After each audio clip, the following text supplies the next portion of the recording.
1. Good morning. This is Animal on Control. Welcome to the voice chat. Happy Independence Day, dogs.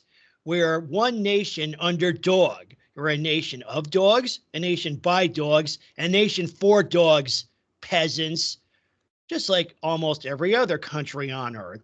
I hope everyone's stocked up on fireworks. I understand Fido and Rover love listening to them. These calls are pre-recorded for uploading to social media, and by joining a call, you're consenting to being recorded. Anyone wishing to join a call should email me at animaloncontrol@gmail.com, and I will reply with instructions. Today's topics: dog haters of antiquity, criminal mutt maniacs, adepts and BSL fails, and potpourri. Joining me is Rodney.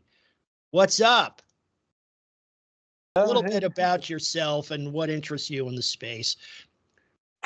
Yeah, I think, so I was thinking about that question, and, I think everyone on our side of the fence here, if they were to take like a personality test for work or something, I've taken quite a few just for different jobs, and I think everyone would probably score higher than average on the trait of conscientiousness. Yep. I think that's probably what brings us all here. And, and what I mean by that is you have a conscience, you have a personal sense of right and wrong, and you really try to do the right thing, Yep. So I think that's a big part of what brings most of us to this space. I've been questioning the human relationship with dogs, or at least the narrative we're fed about it, since as far back as I can remember, since being a small child. I have some mild tales from the doghouse experiences of my life, just being a kid and growing up in homes that had dogs. And I remember being 6 years old and vowing that as soon as I was out of my own, I was never going to share my house with a dog again. So it really goes that far back. And then kind of getting out in the world on your own, maturing, being a father, getting married, all those life events.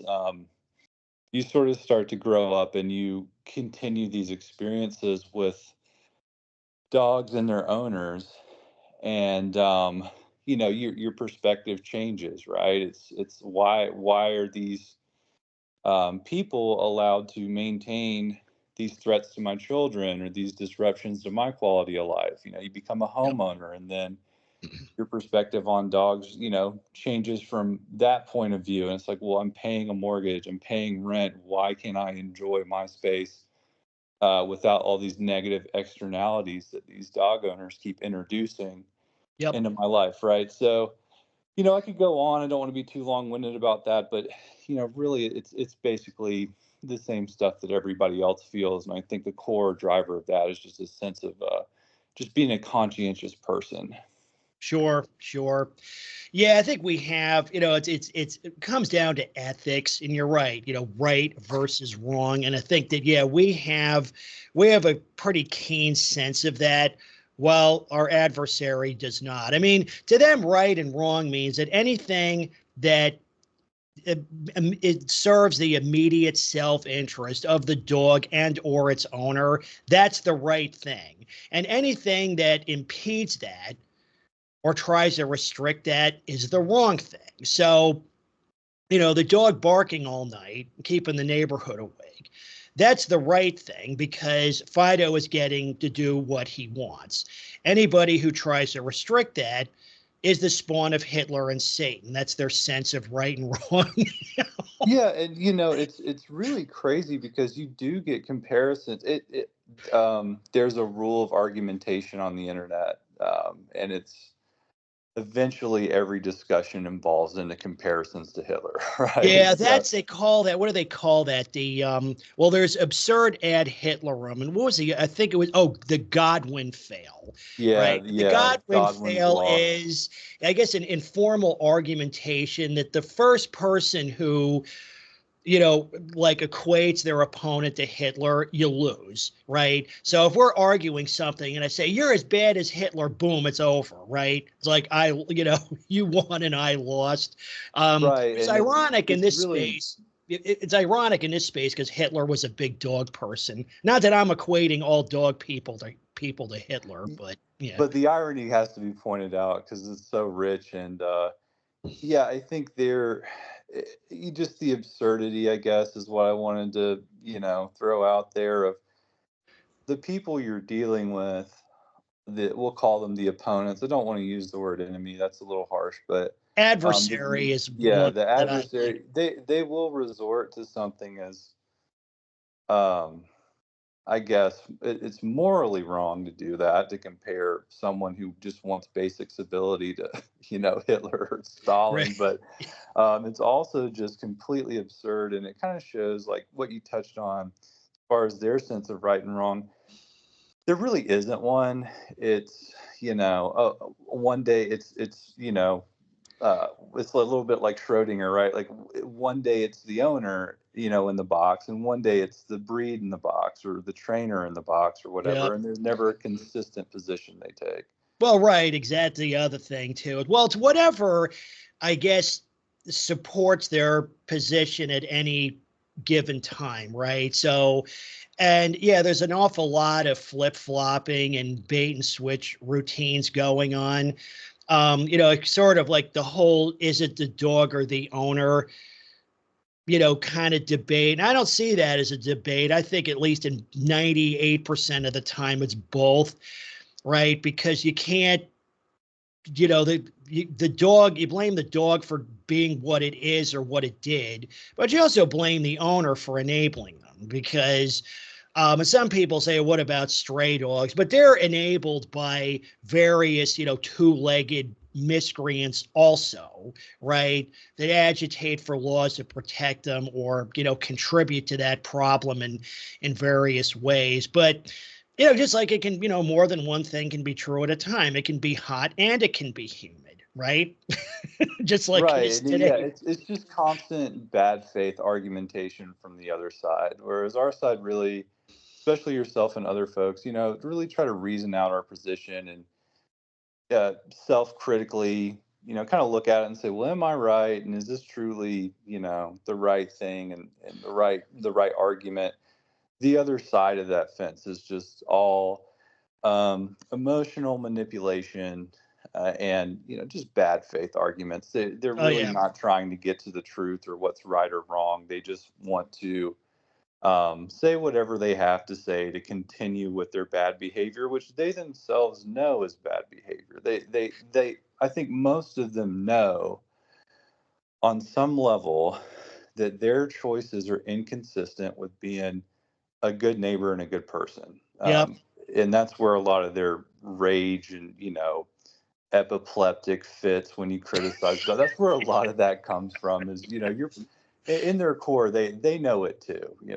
Yeah, they do, and that's the other thing is that you look at because like yesterday we had a private conversation that probably mostly centered around dangerous dogs, and it's kind of like we're in agreement, like I agree literally 1,000,000% that the time has come to criminalize dog attacks, but people are going to ask like where's the intent, and my position is the intent is just owning the thing in the first place. Like they know that these things are dangerous and they continue to even they advocate for not just breeds of dogs but known individual dangerous dogs. And we're going to segue into that because I have a couple of good examples of that you may or may not be familiar with, but I wanted to introduce this to the rest, the listeners. But yeah, there's intent here. They know it's wrong, like say, or noise pollution. It's ironic, like, in the beginning, I quipped about everybody stocking up on fireworks because if you go on to really any social media this time of year, at least in the US, all the dog nuts are pouring out of the woodwork. Oh, please, please, no fireworks, because their precious Fluffy doesn't like listening to them. And Meanwhile, they can't yeah, you can't keep your dog inside. That's too much for you. Well, yeah, You've got children running in the street enjoying themselves. yeah, Folks are getting together in their community for a commonly held tradition and celebrating. It's one of my favorite holidays. It brings people together. It's just a good yeah, it's thing for fun. everyone. Yeah, But then because we've got one dog nutter in the neighborhood, oh, now our sense of community collapses. We can't yep, have fun. We can't have a shared experience because, some dog mommy over in the next house, is pulling this emotional manipulation campaign to rain on everybody's parade. So yep, there's so many ways that dogs are anti-community and like detrimental to human togetherness and just functioning together socially. And that's just yet another example of how yeah. antisocial dog ownership has become. Oh, yeah. Antisocial in the strict sense, like And it also points out, like you just said, or that we both said, that there's intent here. Like, because, one of the, if not the biggest complaint about dogs in communities is dog noise pollution. So these same people who will allow their dog to bark, 18 hours a day, 365 days a year, some of those, or people who will, excuse that behavior, are the same one who say, yeah, okay, but fireworks 2 or 3 days a year, that's unacceptable, right? So you can see that right. just the And the intent blazing thing, the hypocrisy intent there. thing is interesting because it's like you knowingly got this 80-pound slobbering gargoyle. I mean, like it has, I hope I use this phrase correctly, but it does have like the platonic form of a monster, right? Like you just look at it and you don't need to Yep. be told it's dangerous. You just instinctually like, yeah, that's if I Yeah. drew a Well, that was monster. a point I said. It's like, okay, even if let's say that an alien from outer space comes to visit us, and they would point at that, and you'd say, okay, you're trying to convince me that that large animal with a mouth that could crush a bowling ball is perfectly safe to have around. Like that's insane, right? But And that's exact they always name it like Thanos or Kronos or some or Zeus, some Ted Bundy. yeah, or some grandiose name that indicates to me like you know what this thing is. I don't know Oh why yeah. they got to go to Greek mythology for all the names, but it's like like in your head, like come on, there is at least some intent or like knowledge that this thing is um more dangerous than other pets, right? Oh And yeah. that's why you're adopting it. Yep. That's in the pit bull case. I know we want to talk about other stuff, and there's a lot to explore, but and there's several verticals. Like I said, I'm locked on the dangerous dog pit bull vertical right now, like a pit would lock on to an 87-year-old lady, right? That's because Yep. it's just been what I've been researching lately. But we don't want to forget, like we're focusing right now more on the dangerous pit bull dogs, but there are other issues just across dog ownership in general. Oh yeah. Oh yeah. Well, that was the thing is that, well, first of all, I mean, the whole dangerous dog thing is interesting to get into, and I've done a lot of deep dives into this. But when you think about, particularly because what's come up recently is actually creating a formal organization to counter the mutt matrix, but you don't want to, focusing, entirely on one or two dog breeds in terms of policy really doesn't pay dividends. Don't let those banned pit bulls people distract you. One thing I wanted to talk about in this meeting was, and because actually you and I guess where we cross paths on that banned pit bulls forum. And the thing you have to realize is most of the BSL people are themselves dog nutters. Um, some of them may be acting in good faith, but I think many are not. There's a couple of points I wanted to bring up, and I've talked about those people quite a bit over the years. But the problem is that there's a couple of things going on there. Many of them worship dogs as deities, or at least pursue idolatry. And to some, to a faction or a denomination of the dog cult considers pit bulls to be literally demons from hell, right? So they say pit bulls are demons from hell, and every other dog is a pure and perfect fur baby sent from heaven. And I call BS because I don't buy into mutt religiosity, and I don't think anyone else should either. The other thing you have to consider is that I believe that, similar to most of their other argumentation, the adversary's argumentation, is that pit bulls are a distraction for some of them, right? Because, like, remember, almost one of their primary argumentation tactics is a distraction. There's always something over there that's the bigger problem that has to be addressed first, right? They just deflect like crazy. It's similar to the, is it the owner, is it the dog argument? That's just like like a game of tennis. The ball is just, or the blame just keeps getting deflected back and forth, endlessly. But I think for many dog people, pit bulls themselves are a distraction. And you can pick up on that when you read that Ban Pit Bulls forum. Something comes up where, a baby is mauled or whatever, and they come out pouring out of the woodwork. Oh, my Fifi would never do that. Like, Chihuahuas don't do that. They don't do that.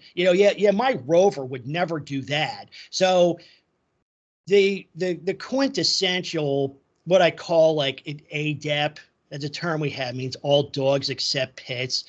They're just as crazy as the pit nutters. They're just a little bit less dangerous, maybe even more so in some cases, because they will advocate for other murder mutts like Rottweilers, Corsos, Praces, Akitas that probably are almost as bad or nearly as bad.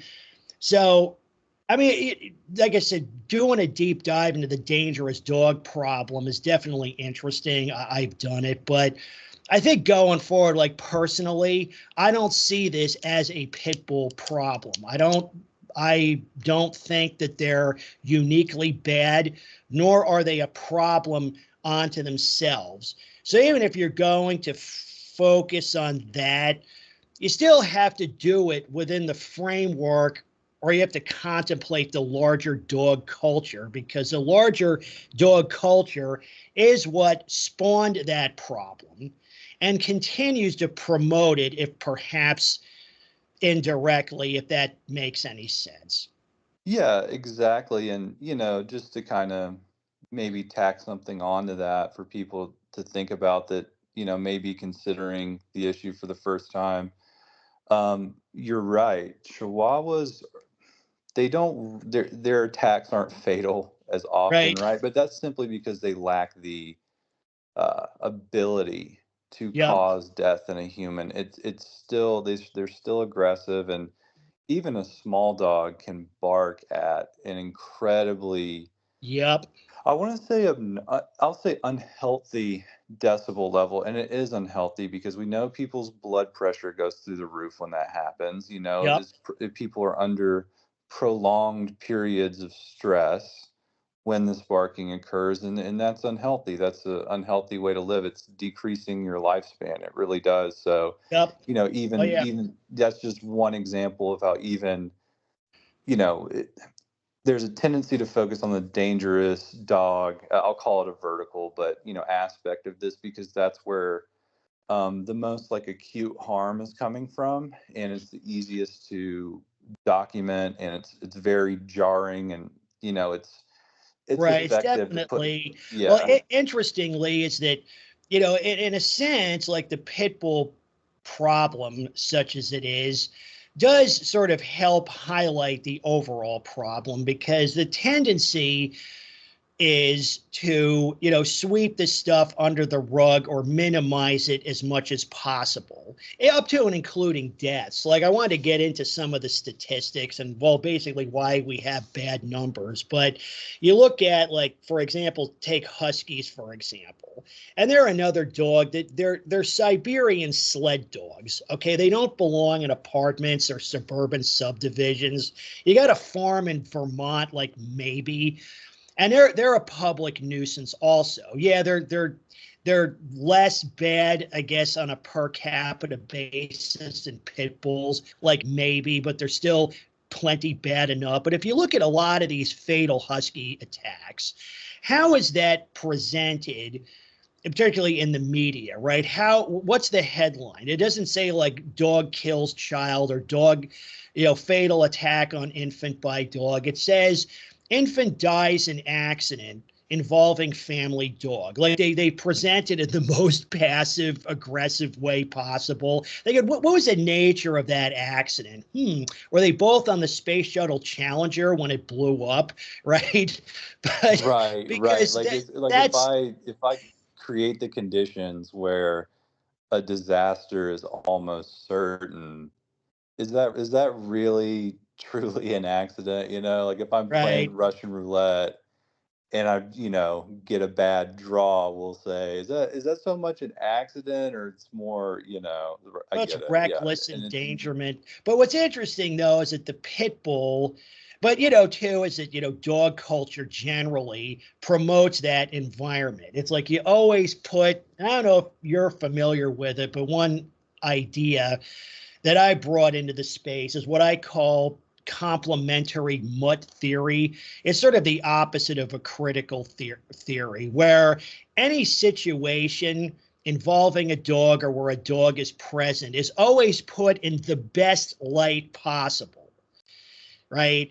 yeah, That, and it's the culture of permissibility that oh yeah, Ariel touched on, and I was so impressed with that call. And it's kind of daunting to be on a call after him, Mrs. Lynn, because there's so many well-informed, smart, just capable people on this side. But so, hats off to them. I was just blown away by both of those oh people. yeah, Very yep, impressive. But he brought up an amazing concept, which, yeah, it's the culture of permissibility around dog ownership and dog owners that has de facto elevated both the dog and the owner to a higher class than a normal person in yep, society. They are yep. they are truly a privileged class if you look at how they're treated in practice, and Absolutely. Yep. media narratives are 200%. part of that. Yep. Yeah. Yeah. Yeah. And I think, but the thing is, so even if someone wants to focus, primarily on the dangerous dog problem or some, specific breeds of murder mutts, you have to consider that those things are promoted and protected by that same culture of permissiveness, right? And that only goes one way, like in the opposite direction. Like, there was, I don't know if you follow I Hate Dogs. I don't have a link to this, but there was a Yeah, I recent saw case. his live stream last night and it was really good. Yeah. Well, he Very did funny. one, and I don't know if it's it was one of the last three or four, where he featured a case where a man is facing up to 10 years in prison for killing his wife's dog. And I admit it was kind of a dick move. I guess it was a Tales from the Doghouse, and he just like smashed the dog into the wall and killed it. And, but he's facing up to 10 years in prison. And I'm thinking, is that, well, first of all, is that a good use of resources, or what's being expressed there? Like, if the family had had pit bulls and it had turned it loose in a playground to attack kids, it would have been like, oh, well, accidents happen, but this, and again, that sort of illustrates one of the, big double standards that's in place here.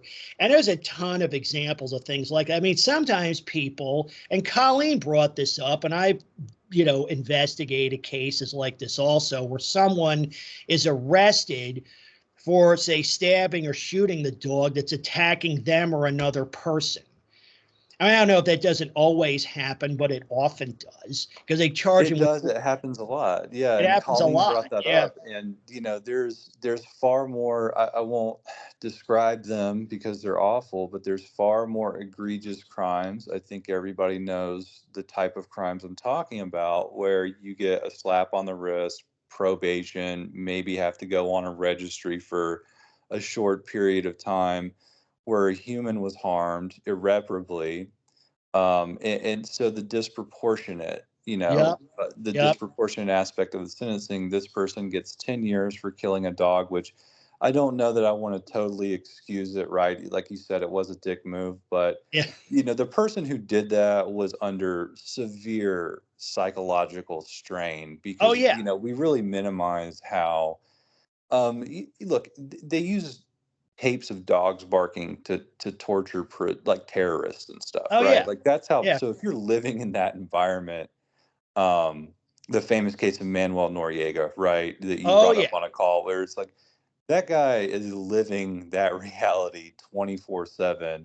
Yeah. Eventually, your mind is going to break, So and to get 10 years, that's crazy, and the whole dog culture, really, it is a cult. It only makes sense to me if I look at it as a religious movement. Almost, they've got articles of faith, they've got a belief system, all Yep. that, right? There's a Yeah. worship aspect. It's gone so far out of control, and social media has been a major catalyst for it, where, yeah, you're getting these insane legal punishments for losing your cool with a dog, we'll say, and you can do awful things to people and not suffer a fraction of that penalty. Yeah. So it's gone so far in the wrong direction. Oh yeah. Yeah.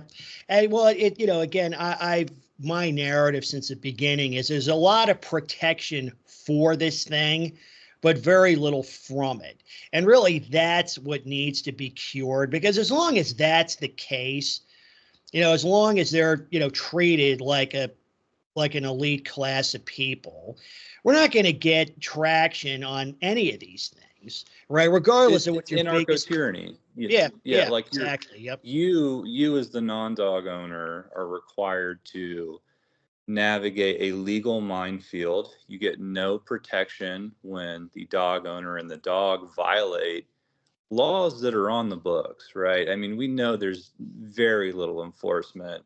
It's a nightmare to try to get animal control or the police department to do anything about a nuisance dog, a dangerous dog, whatever, right? So you don't get any, we'll say, state protection on your side. So it's, well, okay, then it falls on you to do something about it. But the second you, again, exercise your rights within the law, whatever those are, right? There's a bunch of stuff. The second you do that, you're not getting any help. So you try to solve the problem yourself. Oh, the cuffs are slapped on you. But then yep, meanwhile, the other side of it has, they are protected by the law from yep, consequences of their actions, but then when they want to do something, there's no punishment from the state, right? So yep, yep. anarchy on one side, tyranny on the other. Yeah. One thing, it's interesting. It's very talk about how hypocritical the adversary is. Like we're talking about the fireworks before. I mean, it's really hypocritical for these people to allow their dogs to bark year round and then get pissed off about fireworks 1 or 2 days a year. But one complaint you hear from them is like there was something else I brought up. I was going to bring it up on one of these calls, but I did actually post it to my community page where I got into an exchange with a quote legit service dog person, which are probably about as common as actual leprechauns.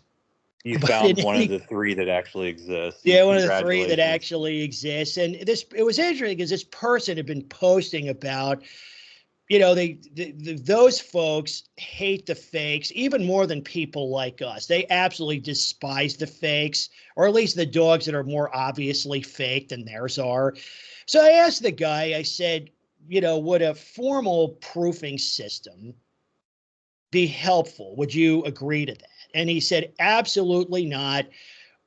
I do not want the government in this space, right? I don't want the state deciding what is or isn't a legit service activity. I do not want the government having any input into which dogs can be service dogs and so forth, right? And I didn't even answer, but you think but that highlights a double standard right there, because they say they want the government out of the space, but the government is already in the space protecting them, even if you just talk about the Yeah, you service dog. Because again, what is that ADA provision? It's government protection of service dog activities, and it stipulates that us filthy peasants are forbidden to ask for any proof.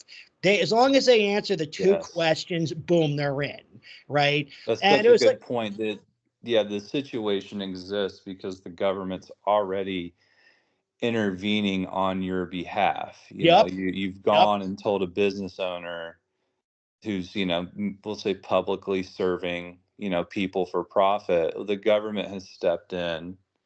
And really it's just through some bad court rulings and things like that. But they've already stepped in on your behalf and said, hey, here's your cudgel to club anybody that tries to impose some type of civil rules for their business. So they're yep, already involved and you've got their full backing.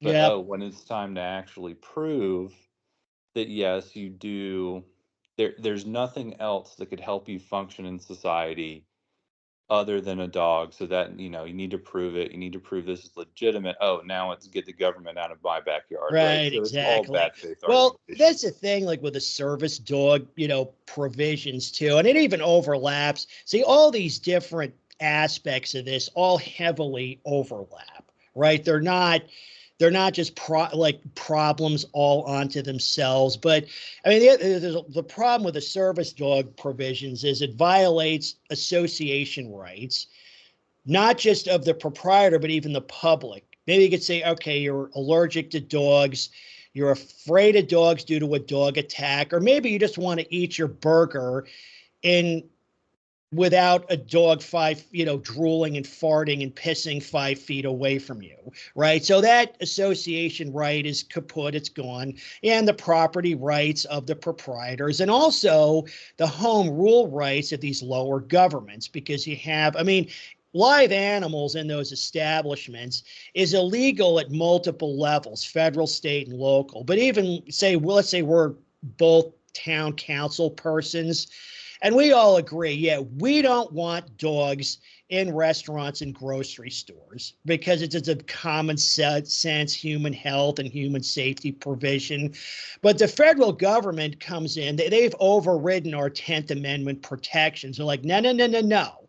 As long as that dog owner says the magic words, they get to go in there. And yeah, you know what? If the dog craps on the floor or like rips the arm off a server, okay, then you can kick him out. But the problem is at that point, the damage is already done. Um, Yeah, it's so like the ESA on the plane, right? And yeah, you talk about, oh, the rights of this one. I don't like calling it rights. It's we've all got to bend over backwards to enable one person's, I would consider it mental illness, right? And yep, not to say anything bad about folks that have legitimate issues, but we've all got to bend over backwards to enable this person's obviously bad behavior. yep, And, the service dog, quote unquote service dog, we need a new word for that, gets diarrhea on a plane. The plane is grounded. You've got a whole plane full of people, the employees that, work for the airline itself.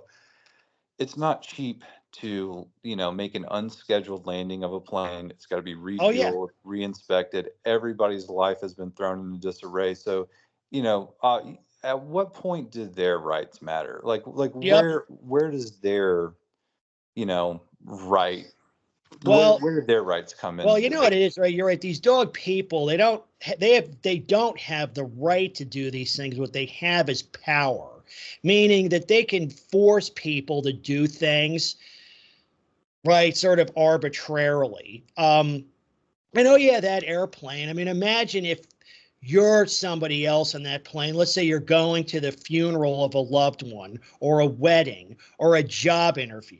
Let's say you've been offered the job of a lifetime and you're flying over for an interview and you lose it. You lose that opportunity because some fake service dog got the runs. I mean, that's ridiculous. And yet you're talking, what, 200 people on that plane? It's an outrage. And you know what? That should never happen. Like, flying and traveling has enough problems related to it without that, because that's what some of dog nuts are going to argue. They're going to argue that sort of a Nirvana fallacy. They're going to say, well, since flying isn't perfect, introducing dogs to make it worse doesn't matter. It's like, no, it does matter.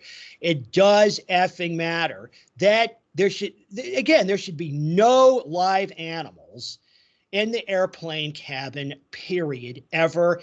End of story. Something like that should, and that's not the only time something like that has happened either. It's not, and it probably is. If this problem of dogs in society continues, there's going to be more incidents like that. And I'll stress too, is like I'm confident if that had been expressed any other way, or if dogs didn't have the political capital that they have, boom, bam, gone, done. They would have had the FAA or whoever's overseeing that would have said, you know what? No live animals in the cabin, period. If disabled people, you know what? Fine. We'll make arrangements for flight crew or airline staff to meet your needs. But and it's not even fair to the dog, because the flight in question was about a 6-hour flight from LA to Philadelphia, if I recall correctly. Where's the dog? If the dog's where's the dog supposed to take a piss or a crap? There's no place for it to do so. It's not going to go in the toilet. So the aisle is the only place for it to go, and that's unacceptable. And it's infuriating because, I generally agree with the ADA, right? People with disabilities should be able to, have a full life and not be hindered. I love that, there's not a lot of countries where you can go and, you know, uh, accessibility is mandated, right? Like simple things like wheelchair ramps. There are people who legitimately need ADA protections Yep. to function, and this kind of is really spitting in their face. Yep. Well, it's ironically, we've had people even back last decade when I was blogging, and I first blogged about these, ADA abuses probably 8 or 9 years ago. And I had one of my regular commenters was a disabled person, and he said, yeah, look, I have to get get one of those hang tags to use handicap or disabled parking. I got to go to my doctor, right? Get a note, right? Take that note to my motor vehicle agency to get one of those tags. So basically, I have to get a permit to get one of those parking tags. But these dog people don't need anything like that. Just say, oh, yeah, imagine we did the same thing with a parking. Hey, are you disabled? Yes. Oh, okay, fine. You can park there. No, they have to prove it. But why don't these dog people? And really my contention is, or my premise is that the service dog scenario really has nothing to do with helping disabled people. What it's about is promoting the interests of dog owners. That's what it's about. Because that's what you always got to look for in this space. Anything involving a dog is probably, again, it's another way to advance the dog cult. And that's even when I tend to look at this very holistically. There's even elements of this I wasn't that interested in initially, but all this stuff sort of locks together.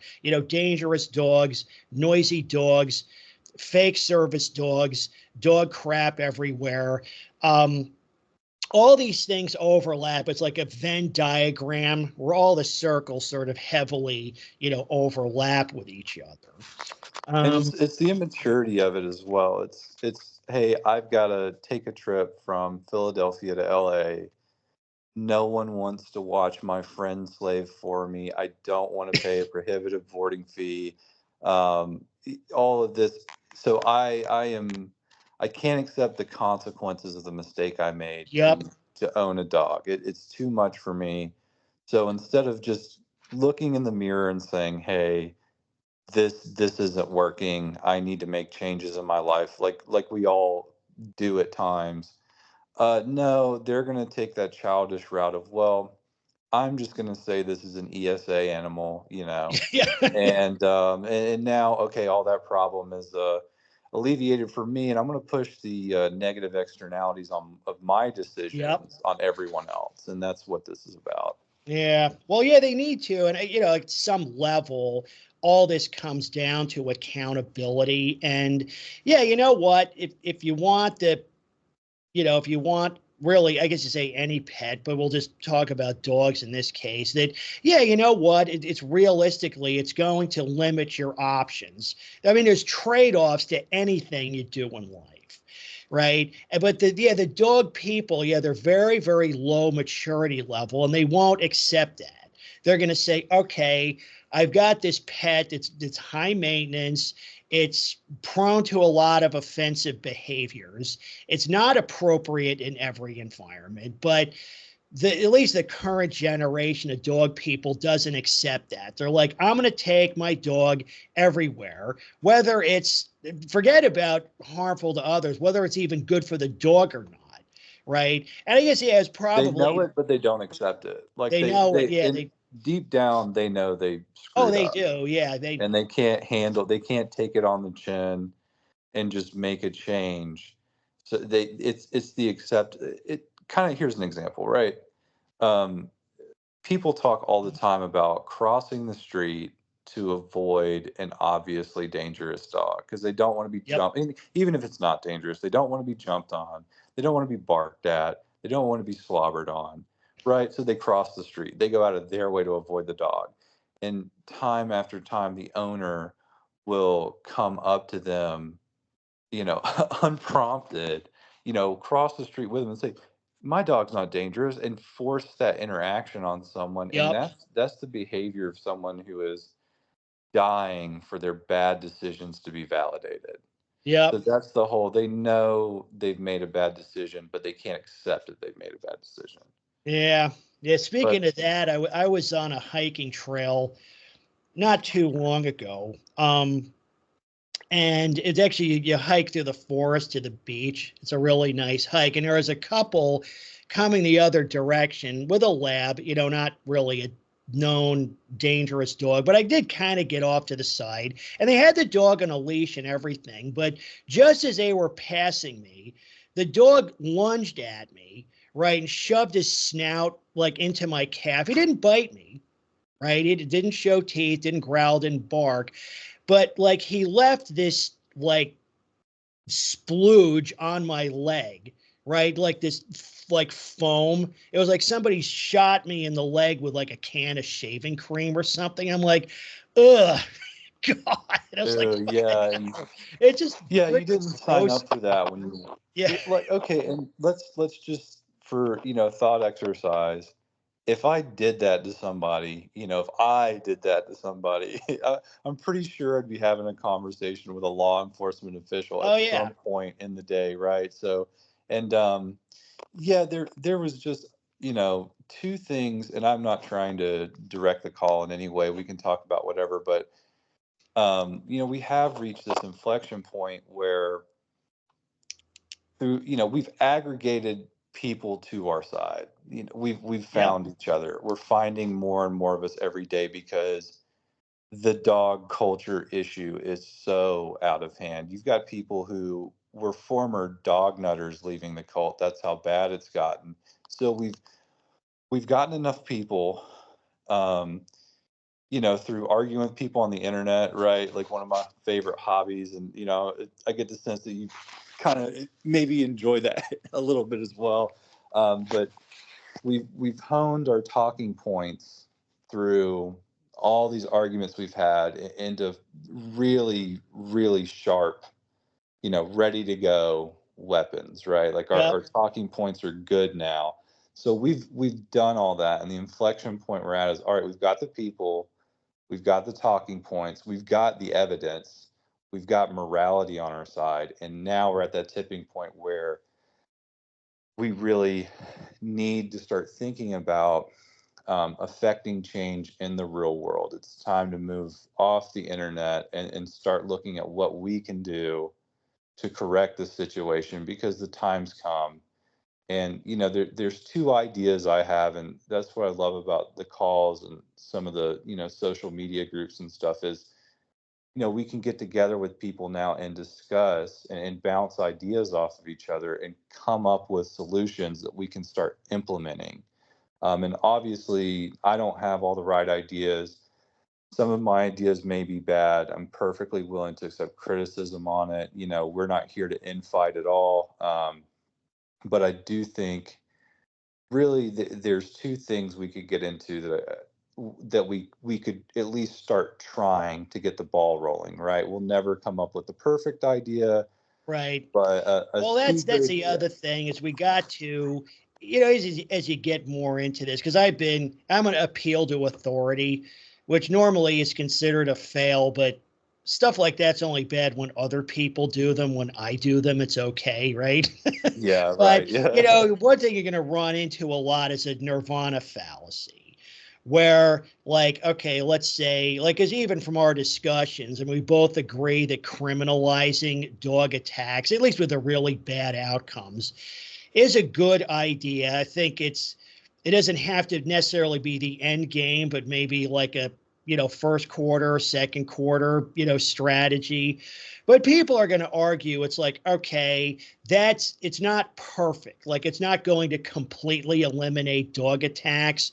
And the answer to that is it's like, okay, again, it's a process. You're looking for positive changes. Like if that would cut like dog attacks 75%, that would be way better than anything else that's even been tried to date. Hell, if it cut them 25%, that would be like a huge improvement, right? So you got to Right. And watch that stuff because they're going to, well, you still have the first victim, but yeah, you have the first victim, but you don't have the following 17 victims because repeat offenders are a big problem. And we could delve into some of that stuff also, but yeah, we yeah, we have to be pragmatic. We have to pragmatic. think at Yep. the margins, marginal change, right? Like if I can reduce dog bites by 10%, that's better than zero. And if I can get that extra 2% of the margin later on, that's even better. And just kind of always thinking about like think at the margins and view it as an iterative process. You're not Yep. going if you wait until you have the perfect idea, nothing ever happens, and Right, we lose nothing the ever energy. happens. Well, that's the perfection, fallacy because there's always, trade-offs too, right? And it's not a perfect world, so there's no perfect solution to anything. There's always going to be, some problems. Yeah, you watch out for things like unintended consequences and the like. But And yeah, and like the first thing that, kind of comes to mind, right, when we think about the plane that landed, you've got, we'll say, 200 people on a flight that now have cause for legal action. And that's a weird example because how do you know where to bring action because it happened in whatever. But, you know, the first thing I think we should start considering, in my humble opinion, and I would love to have, a lawyer or someone weigh in on this, but um, I like I get it. Our tools to combat or enforce accountability on bad owners, bad dogs, whatever, they are imperfect, to say the least. That's an well, they're understatement. terrible. They're terrible, but a terrible tool is better than nothing. I don't think we've exploited these tools to the full extent to which they can be exploited. So Yeah, I agree. I here's what I agree. mean. Like as an individual, if you're suffering harm from a dog owner, a dog, whatever, you can seek redress yourself. In small claims court, maybe you can get it in front of magistrate court, but people don't know how to really use the machinery available to them.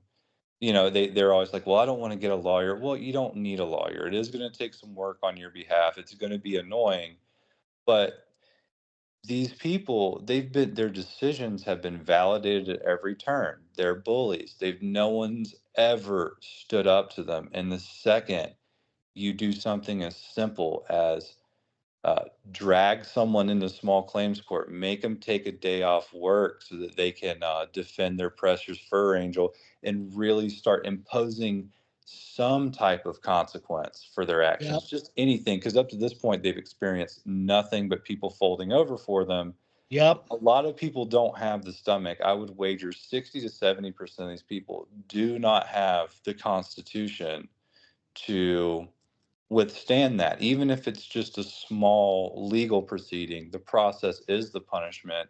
Yep. And if we could get a simple 1 to 2 page general guidance of, hey, here's where an issue reaches the threshold that you can take legal action, here's how you gather evidence, here's how you file in court yourself, present things to a judge that doesn't annoy the judge, right? Get all your evidence in a pile, make it easy for the judge to go through. Um, Here's how you act in court, general guidelines. Here's who you speak with at the courthouse or whatever when you're ready to initiate these proceedings. If we could just have, and there's a lot of stuff out there, but it's spread Right. out, it's more Right. complicated. If it was just a 1 to 2 page how-to guide that was quote unquote legally sound, which I can't say what is and isn't sound because I'm not a lawyer, or a series of YouTube videos that empowers people to use the imperfect tools available to create a headache for these. Right. Yep. Well, That would change things almost. I yeah. think it would be a night and day difference if people Yeah, yeah, started oh, doing and that. that stuff needs to be, aggregated. And yeah, Yeah, agreed totally that, well, this whole thing is a process, right? And the current, legal environment benefits the adversary, right? It's rigged in their favor. But like you said, there are things we can do, right? We're not totally defenseless.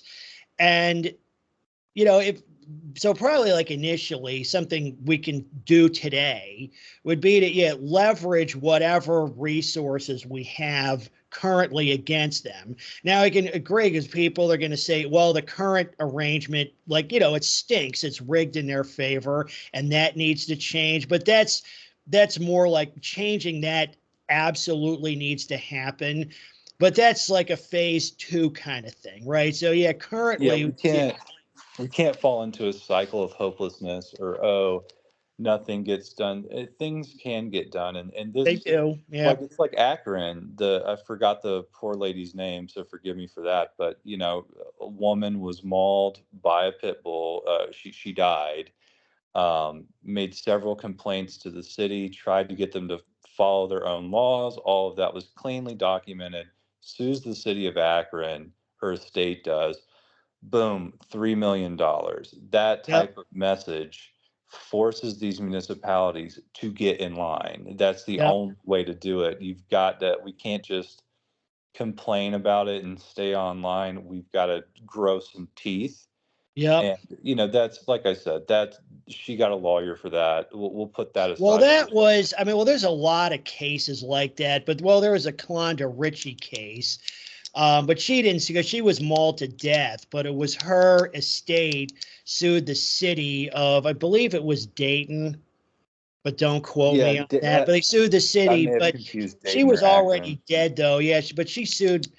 Well, actually, that kind of thing happens all the time. It's not uncommon, but yeah, her estate sued the city for negligence and was awarded $3.5 million. Part of the problem with That's suing the the one. government, though, is that really just the taxpayers paying for it. Because interestingly, the AC director at the time, I think he was let go, but because really it was his inaction. Like he's, I think, partially culpable in her death also. He's a big Hmm. time pit nutter. His name is Mark Kumpf, by the way. I think it's Kump.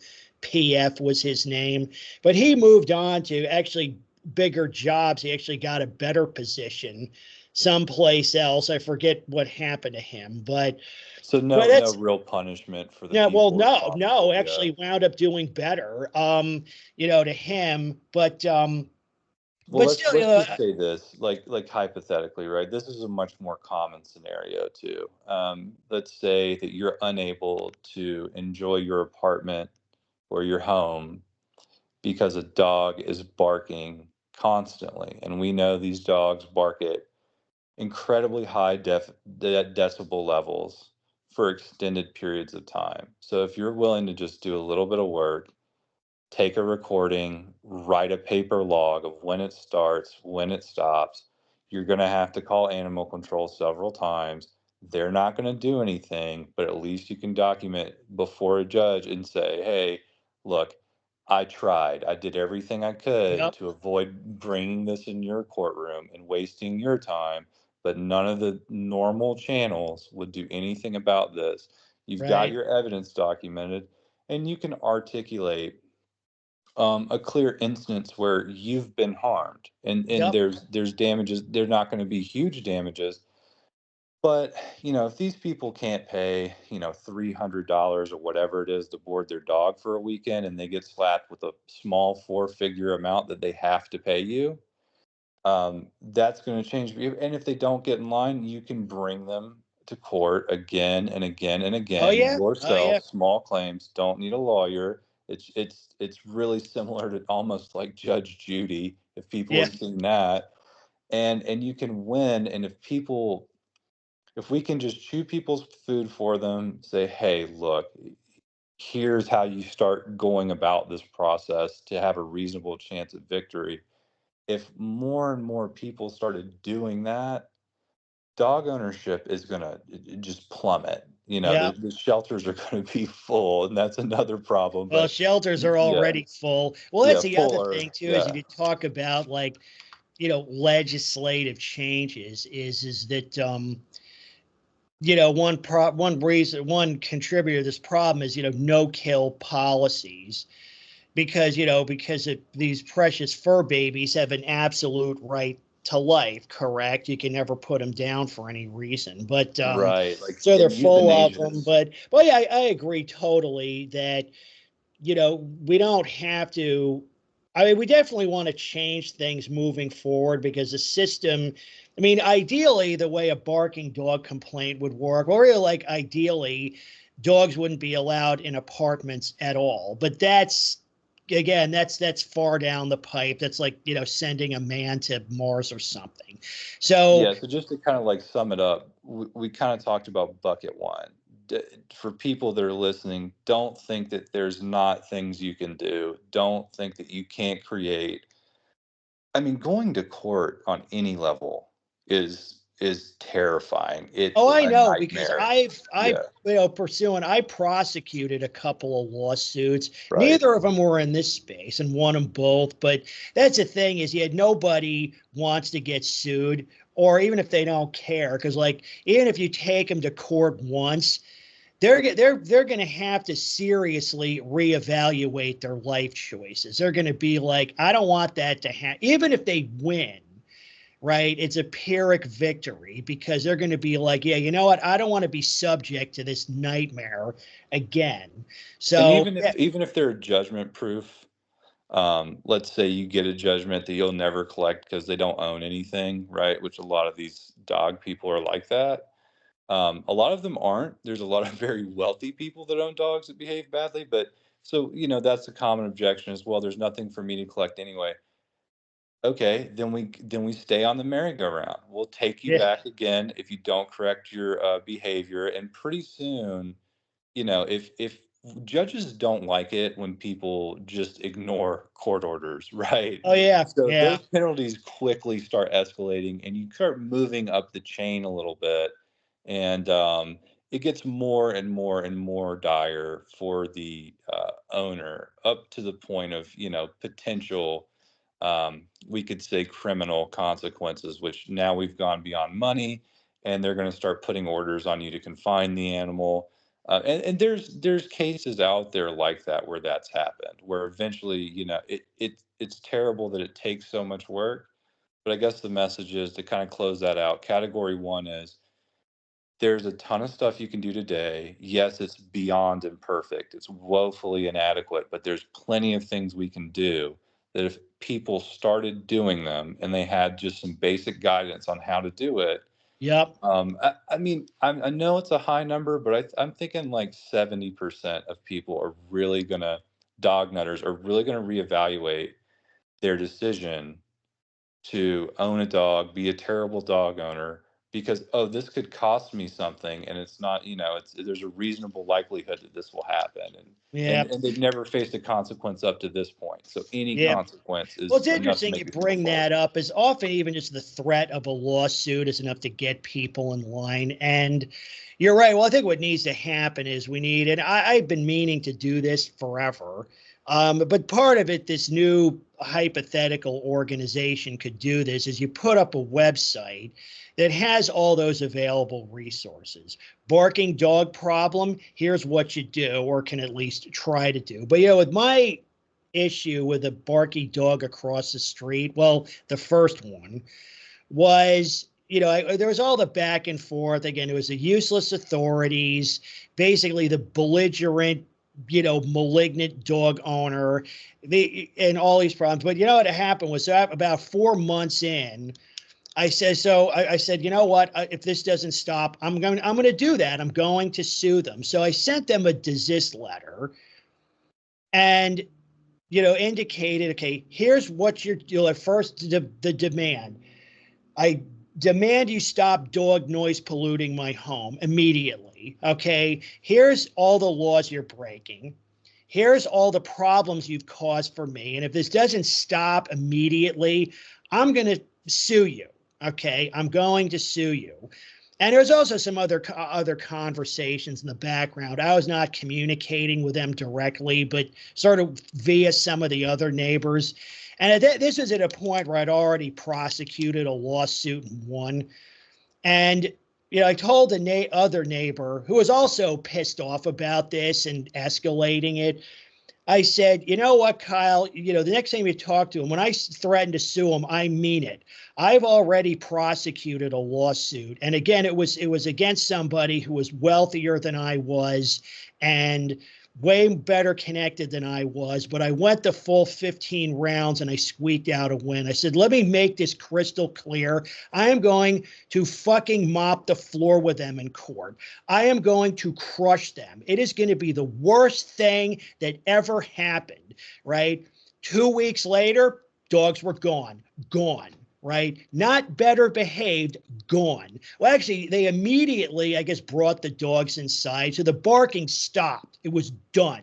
I didn't hear one yap out of them after that. 2 weeks later, they were gone. They were dog free. Because, these people, they don't change their behavior unless they're confronted with very painful consequences. But what's interesting was, I blogged that desist letter last decade. And that was the best read blog I ever wrote. It got over 36,000 reads. That tells me that there's people out there considering this themselves, and they Oh, just yeah. need a little bit of guidance. And Yep. if we could just find people like yourself who have been through this experience, that have gone through the ups and downs, learned a few things, and say, hey, let's take that experience, distill it. And I would pay, a reasonable amount of money for a lawyer to take a look at it. And it's going to vary Yeah. by jurisdiction, but if we could just get that packaged up for these, because these people are suffering, and I don't like to see that, right? So I want to give them, hey, here's a way out. It's not going to be easy, but make it easier for people to just avail themselves of, again, what's available, like you did. And I don't think you didn't hire a lawyer for any of that process, did you? No, well, I mean, the Yeah. thing is that, I was already pretty fluent in the process, and I'd been through this, like with the desist letter and all that kind of stuff. Most people might be better off because, you could probably get a lawyer to write the letter for you for $200. or less And even. I'd always recommend going through a lawyer, but a lot of people just they can't go that route. So it's like, yeah, like I agree with you Yeah. is what I'm saying, that if you Well, a can't lot of avail yourself people are of a going to lawyer. say, they're going to say, well, I shouldn't have to do that. But the point is, yeah, you shouldn't have to. But at least for now, you do anyway. And again, even people on our side have to evaluate the trade-offs. Um, because one thing you run into too is people on our side is people really need to stiffen their spines, because you shouldn't be afraid to hurt somebody, because I've run into that also, because even when I've discussed my situations with other people, to say, oh, like I could never deprive someone of their home, because they were renters actually, and I threatened to sue their landlord also. I told them, I said, I'm holding you accountable for this too. So if you don't get That's the them other under thing. Yeah, control, yeah, if you don't get them under there's a control, lot of people, there's a lot of levers to pull. Okay, maybe they won't respond. Their landlord might, or if your yep, HOA yep, has covenants on the books that say, hey, these are breaking the rules. And if you've got bulletproof documentation, which is just a recording, logs of barking, if we're going to use barking as the example, but defecating on your lawn's one, you can hold the HOA at fault and say, look, you're not enforcing your own rules that I'm paying you to enforce. And I'm not a lawyer, but I feel like there's maybe even cause for action there, right? But yep. I'm sorry to interject, but go on. I just wanted to highlight to It's people that oh there's sure, a sure. whole ecosystem of people you can go after for the issues dogs cause. Right. Well, you have to be, yeah, a little bit creative, but you're right. All this needs to be aggregated for people. But here's what happens though, is that people on our side, it's like, okay, they have to, be made aware of their options. But the thing is, they also have to stiffen their spine, right? Because one time I hear things like, okay, you go after their landlord, like, yeah, maybe you can just get them evicted, problem solved. And they're like, well, I could never deprive someone of their home. And it's like, look, you got to have a philosophical conversation with yourself, right? It's like, whose best interests are your priorities, yours or theirs? Because they're going to keep tormenting you until they are forced to stop. That's the way They're 99% of these. bullying you, and yeah, they're bullying you, and they're depriving you of your home, your Right, enjoyment of it exactly. at least. Yeah. So yeah, and I hate to sound harsh, but the last thing I want to do is stir anything up on our side of the fence, because we have to get along with each other because we're all we have in this. Yep. But I would say, hey, okay, if you can't, yeah, stiffen your spine a little bit over this, which you're not being it's not storming the beaches of Normandy. Okay, it's paperwork and talking to people is Yep. basically all you have to do. But if you can't stiffen your spine to it, then go ahead and, I don't know, get a good pair of noise canceling headphones or something, but just Yep. resign yourself to the fact that there's something you can do about it, and you're now at your point, this point you're choosing not to do anything but just accept your fate. Yeah, exactly. Yep. Because, well, yeah, you got to, it's almost like a self-defense scenario, right? Yeah, I So, can't go around and around with people every little objection, and we've all had people in our lives and they're great people, but it is just a personality difference between myself and, I think, maybe other people. I'm not judging, but it's like I can't go around and around with you to make you look out for your own best interests. If you're just exactly. not Yep. going to do anything, then that's the end of the conversation. I can't spend energy on that Yeah, well, anymore. that's where I was coming from, even in some of my blogs last decade. It's like, okay, you've got, again, you've got the neighbor with the endlessly barking dog. And usually, they'll, and I totally sympathize. I know, like, that's a special kind of hell that you don't fully appreciate until you've been through it. Like, it could be the worst thing that ever happens to you in your life, but I don't It's a want to. legitimate health issue. Oh It yeah, is. yeah. Yeah. And I don't want. And the thing is, but I don't. I don't want to listen to people's narratives. Like, you look at like what I went through.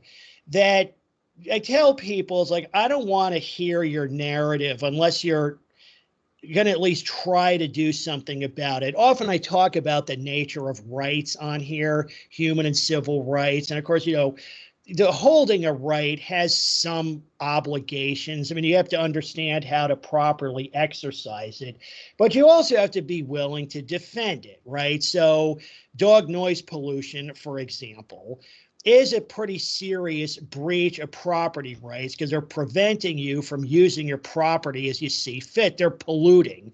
It's no different really than dumping trash in somebody's yard or flooding their house with smoke or some other thing, right? But the thing is like, so that's really what we're doing is part of this is asserting property rights. But I say, really, if you're going to hold or a property right, you have to be willing to assert it. So it says, okay, have you done anything about this? Have you confronted the dog owner? Have you escalated to relevant authorities? Have you spoken to an attorney, right? Or looked into, some way to mitigate the problem, or even a practical solution, like say, using like a dog whistle or something, which is And for something people that are else. non-confrontational, like, hey, you don't have to physically walk up to the dog owner, because let's face it, you're dealing with an insane person who's Oh willing yeah, to live with barking dogs. Like, they absolutely. are Yep. off. You're not really gonna, you can't reason them out of a situation they didn't reason themselves into. But you can send a letter, a Yep. certified mail. Hey, you've been put on notice. I've made this communication to you. You've received it. You don't have to waste your time. Because I know that is like a hindrance to people. They're conflict avoidant. They're nice people, whatever. They don't want to Yep. get in an argument. Don't have to. Just send the letter. You don't even have to answer the door if they come up your driveway screaming or whatever. And Yep. actually, you kind of want them to do that so you can call the cops and just Well, have then, them because deal with then it. that But just, right, yeah, because if they pull the rage monster routine, particularly now that there's cameras everywhere, because, yeah, at the time, but that happened too, because I had the crazy dog lady. They never actually physically assaulted me, but the crazy dog lady, at least verbally, well, once she almost tackled me in my driveway. She ran. Well, actually, that was a funny story because, well, actually, that's I could probably write a book just about my experiences with them because, like I yeah, told you, they got rid of the two dogs initially. A year goes by, they get another dog. They didn't, because that's the other thing is they need to be reminded. They got another dog, and that became a nuisance. So the whole process started over. That's what we were talking about privately the other day, is that you're always on edge because you never know when it's going to happen again. So they got another dog, and obviously I and many other neighbors started escalating. So at one point, they let the dog loose. It ran into another neighbor's yard and took a big steaming dump like right in front of their front door. So that yeah. neighbor, called animal control. It's like, we've got dog at large and failure to scoop, right? Really two offenses. Mhm. So, and I found out some of this later because I was texting back and forth with them. And so it was animal control came to the dog owner's house. And I actually saw that because I can see their house from my home office here. So I saw the truck pull up. There was nobody home at the time. So I saw they taped or tacked some piece of paper to the front door, right? So then a little later, the crazy dog lady comes home, sees it there, and just like completely flips out. She like grabs her phone. She's like purple in the face, just screaming. She's like literally running in circles in the front yard, purple in the face, just screaming. She's probably calling animal control. And the Yeah, thing was, like, I actually had a road trip planned, or I was taking my travel trailer out. And because I didn't know, but I contacted the other neighbor. I said, "How'd it go with animal control? They do anything?" And she said, "No, they issued a warning." I'm like, "Oh, I'm sure that'll teach him a lesson." But right. meanwhile, the dog owner is throwing this apoplectic fit. But I had to go out because I had to hook up my travel trailer to the truck and leave, right? And I knew she was going to see me, but I'm like, you know what? I gotta face the music. right? Because I'm not going to Yeah. let this interfere. So I go outside, and the minute she sees me, because she didn't know who had called, she just assumed it was me, I guess. And that was my assumption. So she runs up to me, almost like right up to me. She puts her body down and charges. And I'm just standing there, I'm almost in shock. I'm like, shit, is she going to tackle me? Like, is this going to turn into a fist fight or something? Right up to me on my property, puts up her middle finger and screams, fuck you. And then like stomps off.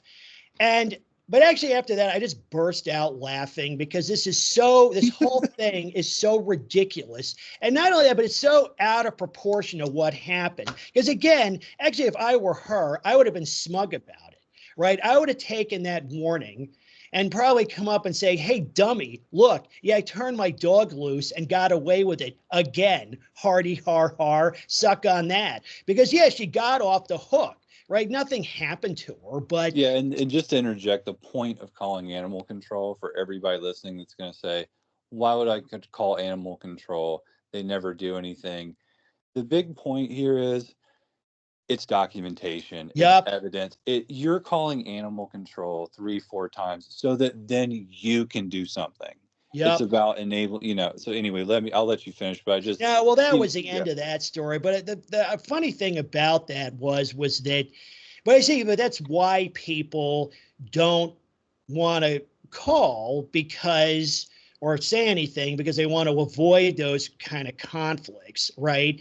And I Yeah, totally understand it's really, and I'd had other, like even with the first two dogs, she would come over, and actually I called the police on them once because she came to my front porch and started like screaming and yelling, hurling like physical threats, right? Because she knew, because I was recording their offenses. She threatened to shove my camera up my ass. And actually, I did call the police that time because I trespassed her. I said, Mary, you're trespassing. Get out now. And she didn't leave. She just kept standing there, again, purple in the face, like screaming at me. And, so the cops came and had a little talk with her. But so she'd already been trespassed. She'd been told by the police to stay off my property, but yet she still comes back. But what's ironic is that that incident in my driveway with the second dog was that I hadn't even called animal control that time. It was one of the other neighbors. So, you might they might unleash their wrath on you anyway, right? yeah, and like all of this, you just have to change your mindset. All of this is evidence. It's judo. Okay, you're gonna come onto my property with, we'll say bad intentions. You knowingly came up to my property when I've told you not to be there, formally, like, whatever, with bad intent. It's on video. I don't know that you would be granted a restraining order in this specific case, but we're in that territory. So there's all Yeah, kinds of things now that, oh, they've made a forced error emotionally because they're crazy, and yeah. now we're working our way up the chain to, you've got a lot of legal cause. And it sounds cynical. It's really not. You're in the right, and you're availing yourself of the remedies available to you to correct someone's horrible behavior, because we've laughed about it, but someone coming up to your front door foaming at the mouth, that's seriously bad behavior. That Oh, is, yeah. yeah, like I'm tough. I can laugh about things, but in general, if we really take our personal viewpoints out of it, that is unhinged, dangerous Well, that's why I behavior from can't. another person. Some people say we should be more civil, like stop calling them nutters or rage monsters or cultists, but there's Yeah. really no other way to describe this behavior. Like many of them, they are they're totally unhinged. They're lunatics. But sometimes, though, well, interestingly, though, all those incidents that just related were over a decade ago. I mean, I had a camera. I'd been documenting the dog barking I've had a bridge camera with a video record feature on it. That was the best tech now, because this is even before a lot of people had smartphones. But the last few years I've had ring cams up. So something that's one reason I have the ring cams up. So if something like that happens again, I've got full, it's not just my word against theirs. Yeah. I've got all the documentation because I think if I recall correctly, I mean, they'd had the police called on them a few times, not just by myself, but by other neighbors. And they would just say, oh, didn't happen. We weren't there. Didn't And happen. I love when the nutter themselves films the interaction, Yeah, because it's like you are so detached from reality. You don't understand. You're collecting the evidence for for me. me. I'm in my yard not doing anything. And one point I want to make is, human psychology, right? Like you encounter in the workplace and life, whatever, people don't do well in uncertainty. And I'm speaking to people on our side, and they're, a lot of people are going to say, well, what if they come in my yard? Well, what if I get into an argument with them? Well, what if this? What if that? A lot of these people are on the other side, are legitimately nasty people that you don't want to interact with, like, the felon's son living with his parents that started a pit bull breeding operation. I mean, they Yeah. really, it's there's legitimately bad people on the other side of this, right? That Oh you yeah. don't want to mix with.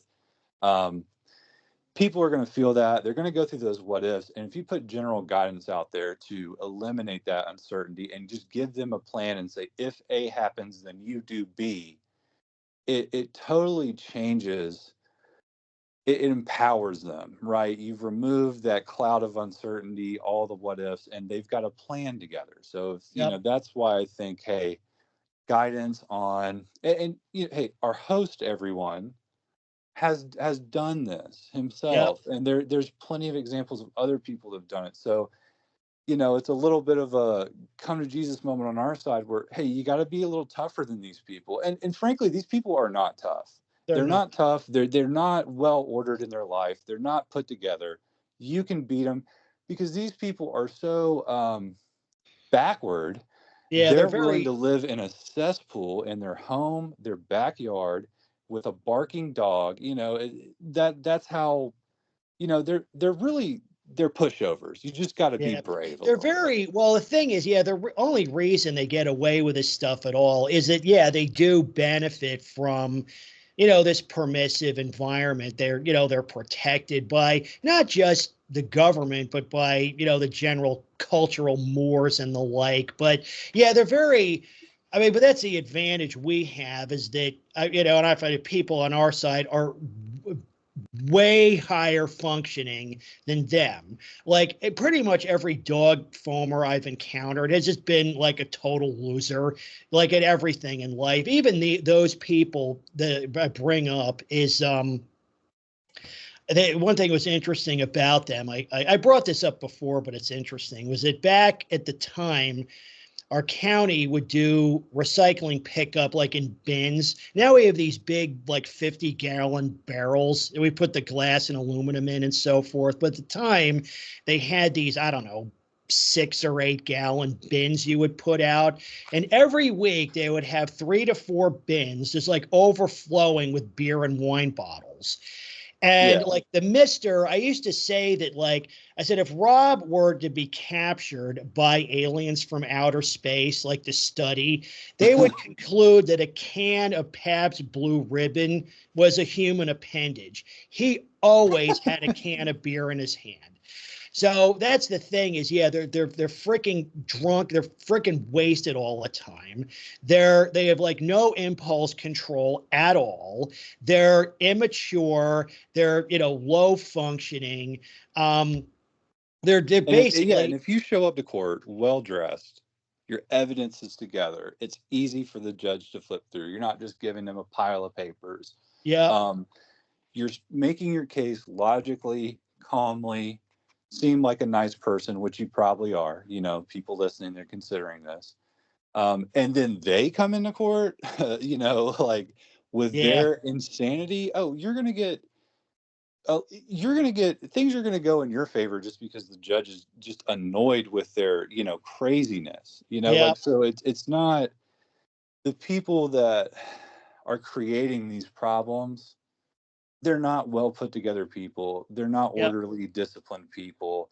And if you just have a little bit of diligence about you, you can beat them all day. Oh yeah. Well, I'm Yeah. sure if I actually had dragged them into court, they probably would have showed up drunk, and the whole thing would have defaulted in my in my favor. Yeah, like I mean, I've seen it go that way where, it's just a quick, I'm not dealing with you, Mr. Crazy Person. I'm going to give the well-dressed, polite person who's got their stuff together. I'm just going to believe what they say and just Yeah.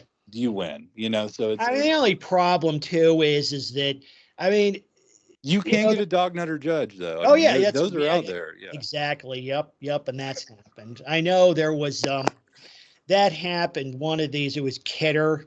He's been on a few of these calls, and he did that. He took a nutter to court, and it didn't go. The judge kind of just dismissed the whole thing, and it turns out though that the judge had the same breed of dog that the defendant did. And I think, well, that's a conflict of interest. Like, he should have recused himself.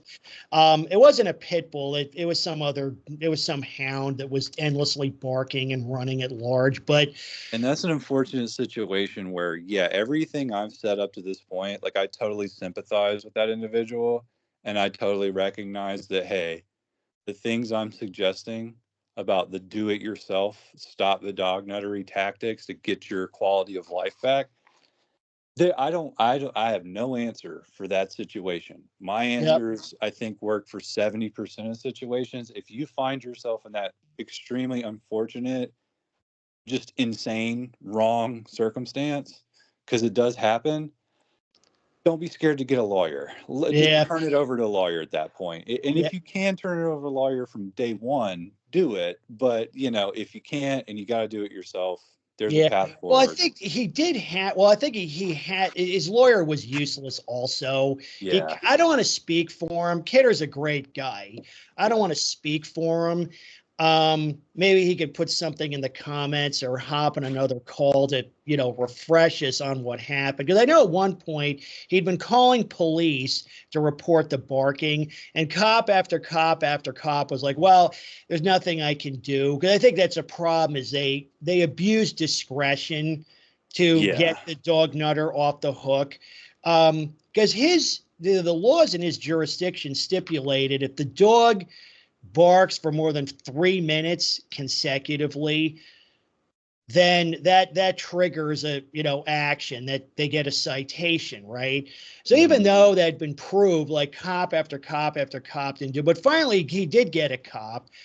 It was some young cop who's like, "Yeah, I'm going to actually do my job today," and he went over and wrote them a citation. Probably not, it was like $50, but something got done, right? It's some kind, like, and then we can get in a bucket too, but it's let me close this subject out by saying, one, I would love to get with some other folks. I can do the legwork. I can get something drafted as a little guide, a how to, and I would love criticism once that's a draft's ready on, hey, what is this missing? How to make it better? As long as we're not dealing with endless what ifs on why we can never do anything and why we just have to accept the situation, right? But if it's legitimate criticism, I'd love to get that. Love to speak with a lawyer if we have any that are willing to, just look over something. If not, I can, find one myself. So I'd love to do that. Definitely like volunteering to try to get that rolling because it needs to Yeah. happen. And then,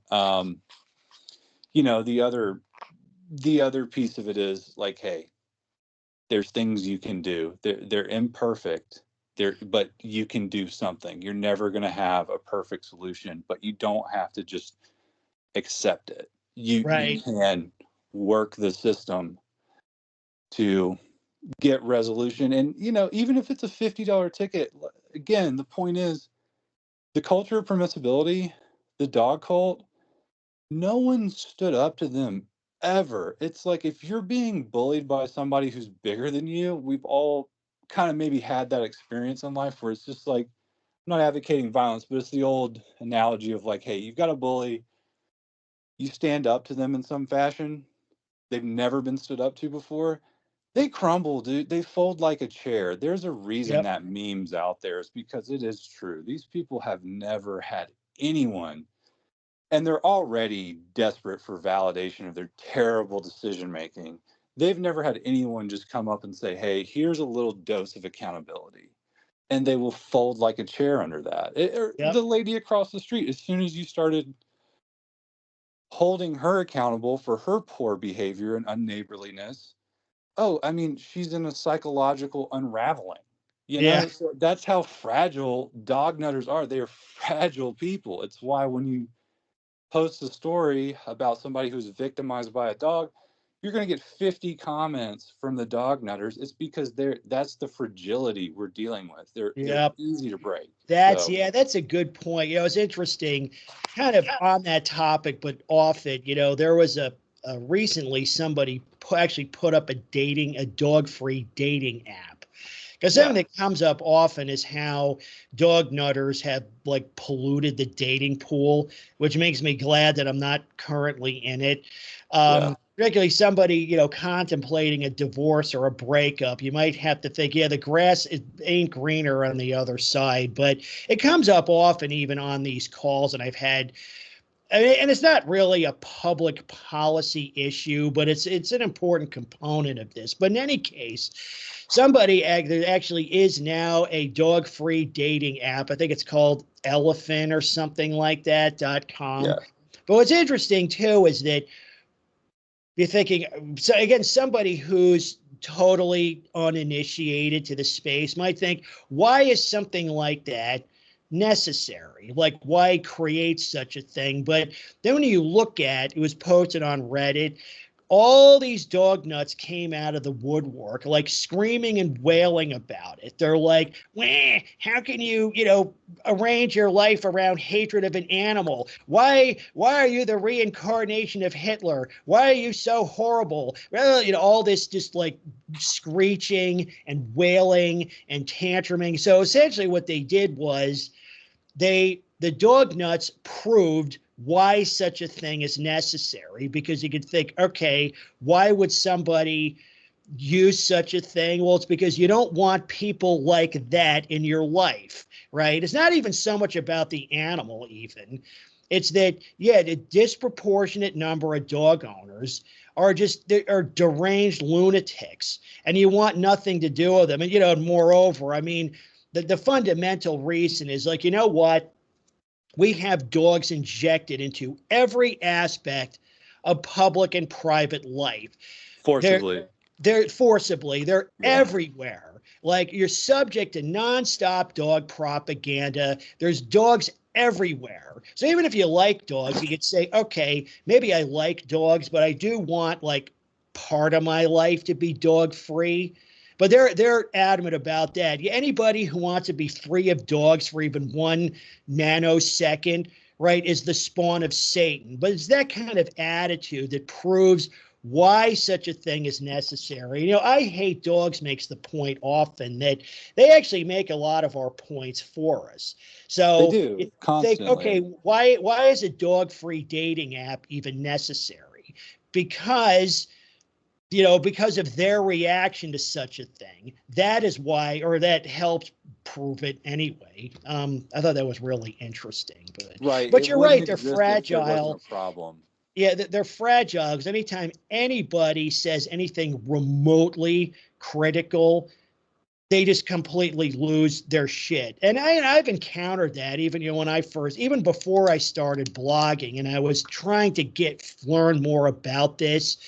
But that's what I realized. Like, I would even go on to say an anti-barking forum and say, I would say, maybe dog ownership isn't for everybody, right? Which isn't even really a dog free or an anti-dog comment. Boom, deleted. Hate Yeah, well, it's speech. anathema to American dog culture. People, I mean, I remember being a little kid, a small child, and thinking, why do we have a dog? Yeah. We don't have cattle. There's no productive purpose for this thing. And it comes with, we'll say, a lot of baggage. It Yep. uses the bathroom in the house periodically. My folks were, if you can say this, pretty responsible old school dog owners. It wasn't a kid. It wasn't like on the same plane as, my siblings and I, which now really I think there's a lot of, I've seen many people in real life who put the dog above their own children, which Oh, is just absolutely. Yep. shocking to me, like Yep. just abhorrent. But anyway, being a kid and saying, there is so much baggage with it, doesn't even want to be here because as soon as we open the front door, it bolts through the neighborhood. Now we've got to go chase this thing, and just Yep. like, yeah, like there's no, the default assumption that you should have a dog needs to be thrown out. The default Yep. should be, I don't have the time in my life or the skills to handle this animal. And that's what it is. You wouldn't say that about any other animal. Why would you say that about a dog? You don't need a Right. dog. It shouldn't be the default. Yep. Yeah, you're right. Well, it's only the default with dogs. Like I emphasize, it's a dog problem because nobody says, well, you have to have a horse or you have to have a cat or you have Right. to have sheep. Like that's never like those other creatures are, even though, many people like them. And I actually like most other animals, and But you maybe would that's never why. default assume that it's suitable for me to have any of these animals, many of whom are far better behaved and far more, we'll say, I don't want to say easy to care for, but less chaotic and less, Yeah. Well, the than thing a dog. is that one reason why I think like dogs in society are uniquely bad is because pretty much anything else that would cause problems at anywhere near that level has already Yeah. been restricted, right? Because we were talking yesterday, like for example, ducks and geese are restricted in many places as pets. Like most neighborhoods, you can't have them. So you think why? And the reason given is that, well, first of all, yeah, you don't have a right to own any pet, number one. And number two, they create lots of noise pollution. But you're thinking, okay, what other animal creates lots of noise pollution, but a domestic animal, right? What is it, gerbils or but that's the Yeah. thing is that we have to, but that's part of the problem is the default is like, everybody has to be a dog person. And You don't have a to be. human child, you think of the amount of people look at dog ownership as a right when really it's a luxury and a massive, massive responsibility to the Yeah. point that a human child is way lower maintenance and they are an extreme responsibility. I'm not saying they're not, but way lower maintenance than a dog, like way, way, way, way, way lower. So but people just default to, they wouldn't even think that about having kids, right? So people are like, Right. oh well, there's a lot of responsibility. I'm not ready for a kid. This and that. You should go through, that squared for before you own a dog, right? Like it's Yeah. way more Well, the other thing too responsibility. is I don't. I mean, there's a lot of things. Well, that's the thing is that many dog cultists hate human. Well, they hate humanity. Period. Yeah, Human they're children in misanthropic, particular. Yep. antinatal. It's bad Yep. people. I don't like people that my dog doesn't like. And Yep. your dog would, take if someone was breaking into your house and threw your dog a begging strip, it would completely forget about you and love that person. Oh, So your absolutely. dog And actually, does, yeah, many burglars take that tactic. It's just to bring right. some sirloin, and now Fido's your best friend, right? So not the So best judge of character, they're really. not. And I love the brood parasite episode. I think that's really a niche topic. Even on our side, it gets pretty niche, like going through that. But it was a great episode, um, really well done to bring scientific, we'll say scientific data or evidence forward to say all this crap, these old wives' tales about these animals evolved alongside us to be our appendage and like an extension of ourselves. Complete trash. Yep. Completely just, it's just an urban legend. There's Yep. no basis that, so just underscores the point that there's no natural relationship between dog and man. There really isn't. And there's no it should not be the default that you should just integrate a dog into your house and into your community, you know? Yeah. Well, yeah, there's a lot. It's interesting with the brood parasite theory, because even though, like I said, I've been in and out of this space for a long time. But one thing I picked up on, real quick is that there's a lot more to this than just a love of animals or some kind of fad, right? Yeah. There's something well, I think it's something very wicked, very pernicious about it, but it's something way deeper than that. Like, a lot of people come into this space and, well, they'll think various things like, okay, it's an economic issue.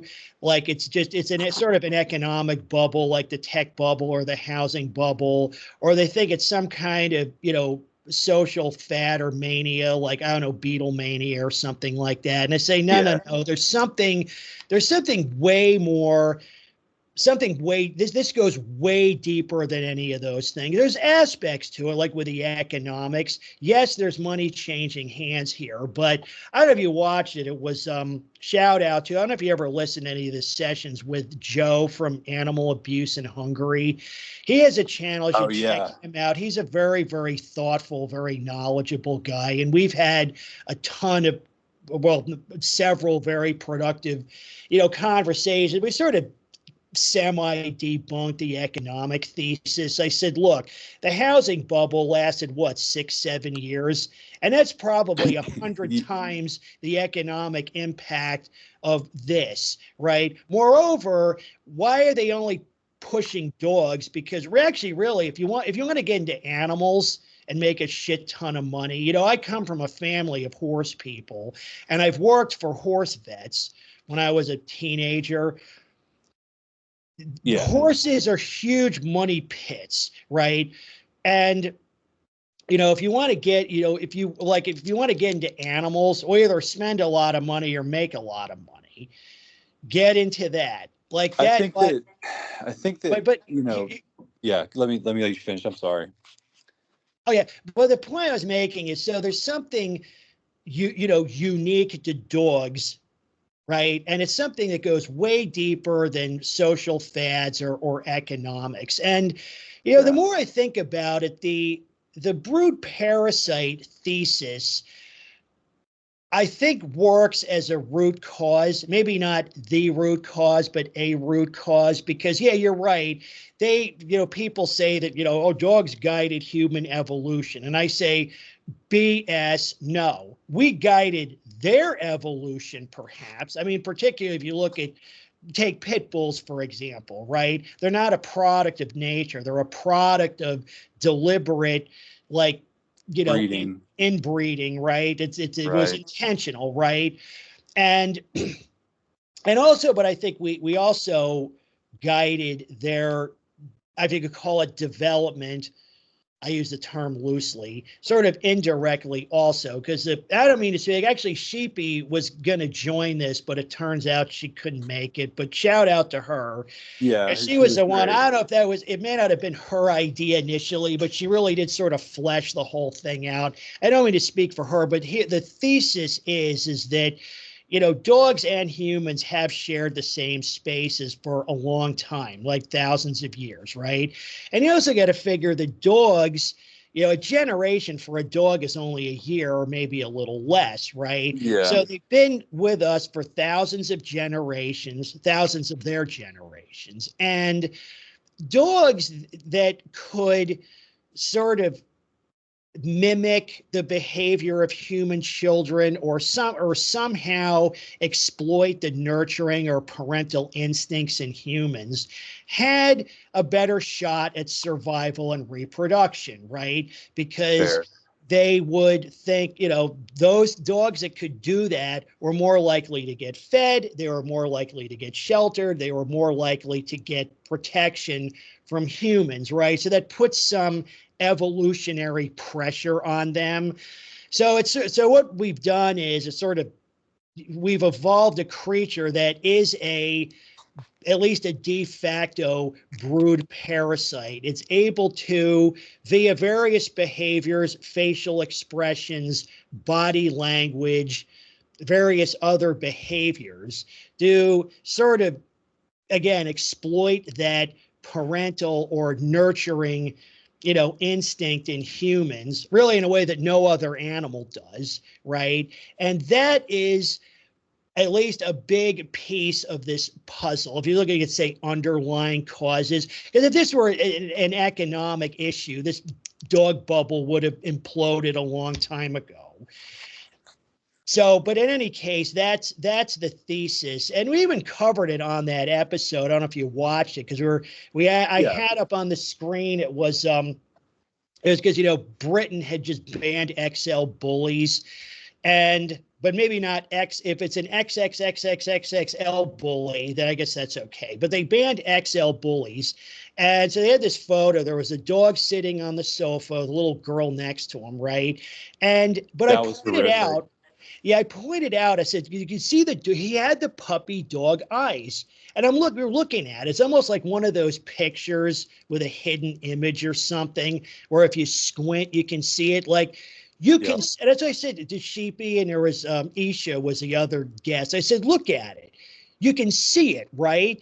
Because he's got those puppy dog eyes. And that kind of thing, that's where dogs have learned to.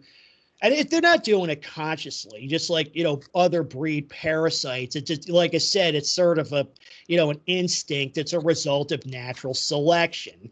And I think I think that thesis is very, very sound. It might not meet the scientific taxonomic definition of a brood parasite, but it certainly acts that way. I think for practical purposes, they are. I think it's just that some people are more susceptible to it than others. But that's what I said. If you watch that video, that segment, you can see it. You can actually see it there, like the puppy dog eyes. Yeah. It's a helpful framework to say, why does this state of affairs exist? Like, what's the dynamic at play? And then I'll kind of say, like, obviously, I have nothing but respect for every caller I've listened to on this show, everybody in this space. The only thing I would say, and I was fascinated by that, and I get fascinated by some of the economic arguments, but I think we have to be wary, because when you have a bunch of smart people together, they start thinking about things in terms of cause and effect and systems, and they get distracted with all of these things, the why, and trying to figure something out, and it can become like navel gazing, right? You have to have that, like, loud stopping point to say, okay, there's a separation between why this is happening and the fact that it is happening, and something needs to be done. And you always got to steer it back to, because, like, it's the weakness of smart people. Like, we go down rabbit holes, we really think about things deeply, and you can pour a lot of energy into that and nothing ever get accomplished, right? I definitely see what you're saying, because whether definitely the brood parasite thesis, I think, is definitely correct.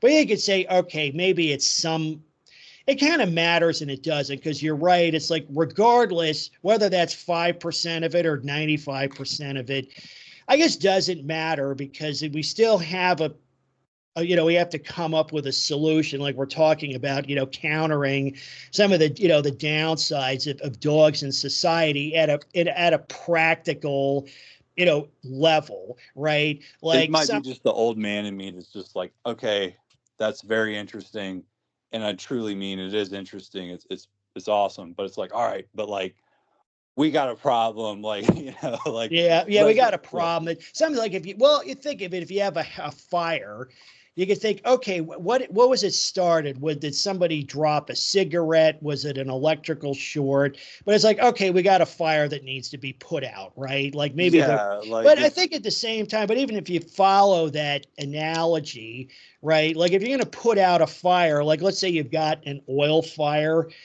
you got to select your fire extinguisher carefully, because if you spray water on it, that may just spread it around. Like, you'd want a CO2 extinguisher, or perhaps a foam extinguisher for such a thing. Yeah, don't put water on a grease fire. Folks. Exactly, and so still, but I think it's interesting is that the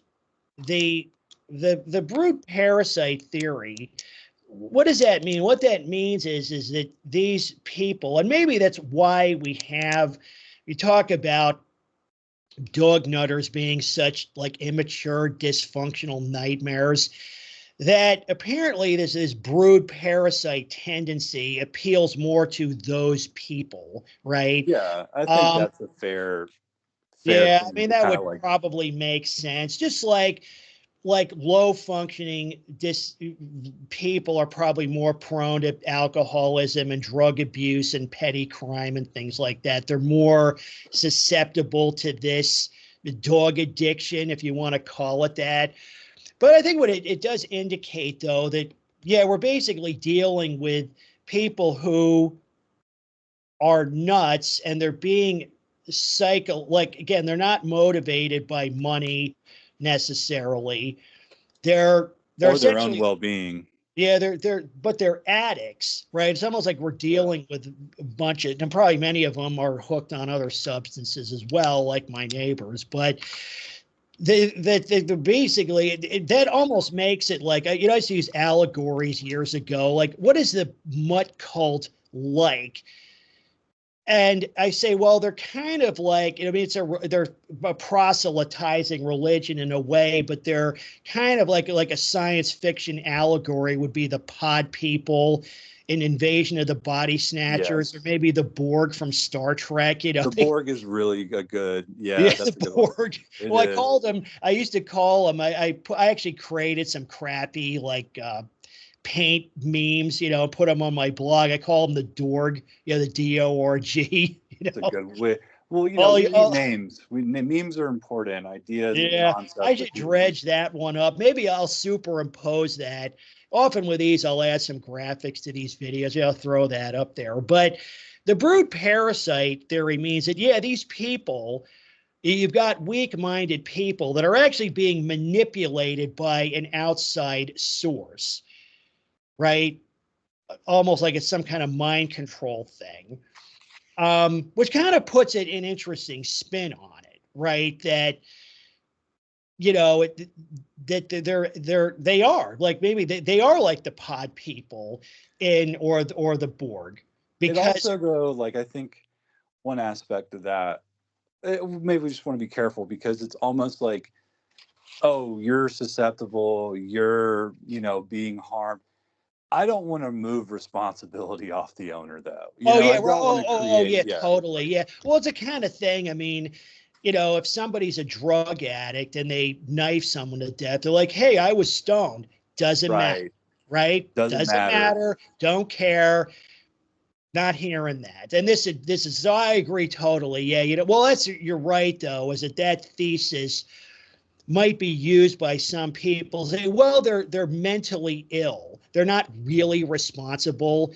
But of course, it raises a question: is like, if that's the case, then we need to maybe treat it like fentanyl. Maybe that's where the case for banning dog ownership or restricting it comes from, because Yeah, and they're like an addictive drug or something. that's a good segue into, I know we're running long, I've got time, but that's a good segue into another thing I want to discuss, which is future. Not what we can do right now, but where do we want to get to? And, look, it's dog nutters love this line of argumentation. They don't take it seriously. They're not making it in good faith, but it's always, it's not the breed, it's the owner. We know it's both, but like I box, and I know people who do judo, whatever. That's their line of attack, right? If they're going to use that, there's a clear counterpunch, and it's a lot of fun to throw in their face. Just and it's effective too. I think it's not just for giggles, but it's we know it's both. But if you're going to say, okay, it's not the breed, it's the owner. All right, I'll take that at face value. Don't agree with it, but I'll give you that point. Let's start going after the owners, which we need legislation to say, oh, well, yeah, the precious fur angel could never do anything bad ever. It's the bad owner. So you agree with me then, and we're going to hold the owner strictly accountable for what their Yep. animal does. They'll get apoplectic about that, but Yeah. I think that's kind of the next step is, um, legislation similar to Lillian's law in Texas. I believe I'm getting the name of the law right, although that's not strict enough, really. Yeah, But there's a lot of laws like that. Yeah, they're pretty weak sauce, but I guess it's a baby step in the right direction. I guess. yeah, they are weak. But my thing is like a tangible. Hey, I did something to try to change the situation, right? Like I'll be able to sleep good at night if I can get effective guidance for what we can do with the tools now. Number one, out there to people. If they choose to use it or not, I can't control that. But at least I did something. And then number two is, which is a loftier goal, but a piece of just draft legislation that I could take to my legislature, because you're going to have to tailor it to each state, because I think that's what Yep. have to Yep. happen at the state level. Go to my legislature, who could be a dog nutter himself, and say, "Oh, well, yeah, I agree. It's not the breed, it's the owner.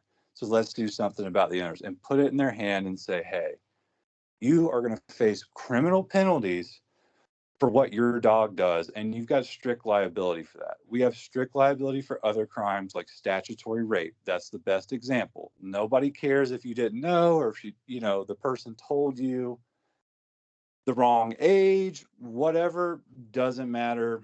You're facing criminal penalties for this." So there's Yep. clear precedent in other laws to Yep. say, and on the civil side, there's plenty of states with strict liability. 2/3 have it. And when you have draft legislation, it's a physical thing that you can put in front of your legislator and say, "Hey, it's a sales technique. It removes all their normal objections." Because Yep. if you just pick up the phone and call them, they're going to say, number one, "Who are you with?" You're going to say, "It's just me." So then automatically they've blown you off. And number two, they're going to say, "Okay, I'll look into that. I got a bunch of other priorities right now, but when I get time, I'll look at it and we'll think about a law." No, we've removed all that. We've done the work for you. We've Yep. got 90% of it done. Here's a bill. Tweak it, do whatever you want. But ultimately, they can't come up with excuses anymore. It puts them in a yes or no position. Are you going to Yep. spit in the faces of all these victims, or are you going to, draft common sense legislation to get this going? That's what every other interest group does. Yep. Lawmakers don't write bills, interest groups do, and lawmakers push them through. So, Yeah, that happens in this space too. Like a lot of preemption laws. And for folks who don't know, a preemption law is a state level law that essentially bans discrimination against dogs by breed. You can discriminate against other animals, right? Like if you want to ban a cat breed, like say Bengals, that's fine. But you can't tell people that they can't own pit bulls or 90% wolf hybrids or whatever, like brand of murder mutt is their preference. But yeah, but strict liability sort of sidesteps that. It's like, okay, you want it, you assert you have a right to own any dog you want, it sidesteps whatever. everything, because Yep. like when I support BSL 100%, but we know if we engage with them on that level, they're going to take us to the mat, and we're going to be spending Yep. all of our energy trying to keep them off, deal with their objections. But when Yep. we counterpunch, they launch an attack, and we just sidestep it and find our angle. And so we're using their energy against them and saying, "Okay, you've acknowledged that it's not the breed, it's the owner. So you've said that. You're pinned to that position now. Let's do something about the owners then." Yep. And they will try to wriggle out of it. They'll say Oh things yeah. like, "Well, Yeah. there's already existing laws." These existing laws suck. There's negligent manslaughter statutes and all these other things that, yes, an attorney could use to charge an owner criminally for what their dog did. But by that time, the damage is done. It's very difficult to improve intent, where to say, "Okay, I know that the guy's mindset when the dog mauled his neighbor, he intended for that dog to For get that out to and kill that happen. person." Yeah. You have to have them on camera saying "sick 'em." That's the intent piece. Yeah, pretty much. Or The maybe not negligence even then, piece, yeah, It's like, yeah, right. And I just meant a gentle bite, not full killing. And then right there's a whole legal spider web to get through to bring criminal charges under the existing statute. The negligence side, you've got to have a mountain of paperwork to drag somebody in criminal court in front of jurors and say, yes, this person reasonably knew that this dog would attack somebody. Now, all of us know that, yeah, if you get a dangerous dog, any reasonable person can look at that dog and say, yep, this could lead to somebody getting killed. We know that. But in practice, it's very difficult, or at least there's a mountain of legal BS you've got to cut through to show beyond a shadow of a doubt this person was being negligent. He let his dog out 50 times. He had been warned over and over again. And by that time, and often the thing is, somebody's already often hurt. it's not even then, because, well, going back to what we're saying is that earlier is that, so there's things that can be done within the existing system, so we could petition, say, district attorneys to, pursue cases even under existing law, because many of these super maulers, I know we're running out of time, but have a background, they have a case, they have a rap sheet, right? And even a document. So even the dog, I was going to bring up, there was a Annie Hornish and her pit bull Dexter, and Dexter mauled an elderly woman to death in 2019, and the owner's been campaigning to keep the dog alive, but that dog they had documented 3 other attacks prior. So you're saying after 3 attacks, nobody had a clue that this dog would attack somebody? I mean, it's so bad, it's insulting to the intelligence. But going back to what you brought up earlier is, I mean, yeah, we should definitely push for those changes to the law, but we could also, in the interim, lean on these district attorneys to, prosecute those people. They knew, Annie Hornish knew damn well 100% that dog was dangerous, and she allowed it to attack that elderly woman. She knew 100%. I mean, literally, it's almost like you could apply that to anything. It's like saying an Army veteran had no clue that you could shoot somebody dead with an M16. Like, it's totally ridiculous. And this one example knocks down the common objection of, we've got existing laws, and that comes from our side a lot. We've got existing laws. No. This one example, and really that's more from the banned pit bull people, that because they're scared of being liable for their dogs that aren't pit bulls. Well, that's the whole thing. That's the ADEP. They're gonna fight, the ADEP people, because they don't want their dog getting them into trouble. And some of them have dangerous dogs. I was reading now recently, there was a comment. A kid came to my front door and my German Shepherd tore him up. Well, I guess I'll just have to be more careful from now on. It's like you want to burn these people at the stake. They're the most horrible people around. And that's why I say is people like that are not our allies. They're just as crazy as the pit nutters. They're just a little bit less dangerous, but sorry, proceed. Yeah, like what you said. Yes, I know I'm on record. We've got to use our imperfect laws to the fullest extent we can in the here and now. But the case you just highlighted, this person should be a slam dunk case for criminal negligence. I mean, 3 bites, a fatal bite. So to people who say, oh, we can use the existing laws, look at what you have to go through to get any action under those laws, where we have precedent for criminal charges being brought where there's strict liability. Statutory, rape is the one that kind of the clearest example of.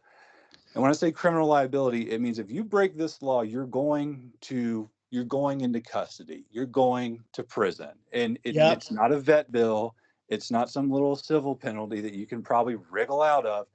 We are physically taking your body and putting it, warehousing it with other people who can't get, their stuff together, right? So that's the criminal piece. But so anyway, the case you just showed knocks down the reasoning that we don't need a dog-specific law. And when you have a dog-specific law, and when you have strict liability, all of these DAs who want to dither about, well, is it negligent manslaughter? Does it really apply here? This and that. Nope. It's clear cut. As you know, a legal situation can be, there's gray areas, but there is black and white, right? And it's a clear cut law that just says simply, hey, in effect, if your dog attacks someone, we could say off your property, you're going to be charged and you're going to face criminal penalties between 2 and 10 years, or I think 2 and 20 in the case of the death, is what Lillian's law is in Texas. Although the Texas law has, requirements for like, hey, showing the dog was dangerous, which by the time, the way you show a dog is dangerous is you document it biting somebody. We shouldn't have to wait until a dog has bitten somebody to, correct the situation. So that's my little soapbox. That's my little idea. It's not perfect. I'm sure there's pretty good criticisms of it out there that, folks on our side can make, but we need a law. We need just one. And if we can get it done in one jurisdiction, we can get it done in the rest of them. Roll it out. Well, I think, as we pointed out, probably need to wrap this up in the next 5 minutes or so. But a couple of points. Yeah, I mean, I'm 100% with you. And I've supported, criminalizing dog attacks since inception. And I think, it's not a perfect solution, but people need to realize too, is one reason we have so many dog attacks is because of this, repeat offender phenomenon, right? That, you have these people that offend over and over and over again. Some people actually, even I got scolded at one point for not basically dedicating an episode to say like the what are their names? Major and Commander, the first dogs, right? The Biden's dogs. And I think that honestly, our strength is this is a single issue initiative. If we bring anything remotely political into it, it's just going to devolve. The point I made is, I don't want to go down a partisan rabbit hole, but the thing, but even aside from that, is that unfortunately, some people would say, okay, it's an elite person, abusing their privileges, but really, it's not that unusual. Like, even if, let's say the Bidens were just average people, like, let's say he were like a retired sanitation worker in Scranton, Pennsylvania, he could probably still do that and get away with it. Maybe he would have been stopped after the 6th or 7th attack, but it's you don't have to be an elite, like really anybody can do that, right? But I want to emphasize that, you have like the strict liability would, provided it's enforced, would seriously reduce dog attacks, as in many of these really bad outcomes were the culmination of a whole string of offenses that were escalating. Right? Like it started with minor attacks, so we can get intervention sooner. And the other thing I want to point out too is to the folks who want BSL is that, strict liability and BSL are not incompatible. In fact, one complements the other, because my premise is that if you criminalize dog attacks, that makes BSL a lot easier, because the reason most BSL arrangements are a joke, and I've done a ton of deep dives into these, is, because really it's because dog attacks are not criminalized. All dog attacks, typically, they're written off either as a justifiable use of force, Fido was doing his job, or it's a good faith accident, right? Those are the one of those two assumptions describe 99.9% of dog attacks. But now if we say, okay, this is criminal, that these things are being used to facilitate crimes, now you can say, now the case, this is the point I'm making, is that makes the case for BSL a lot better. Because right now, I would say that, the reason nobody takes these BSL arrangements seriously is like, why should they?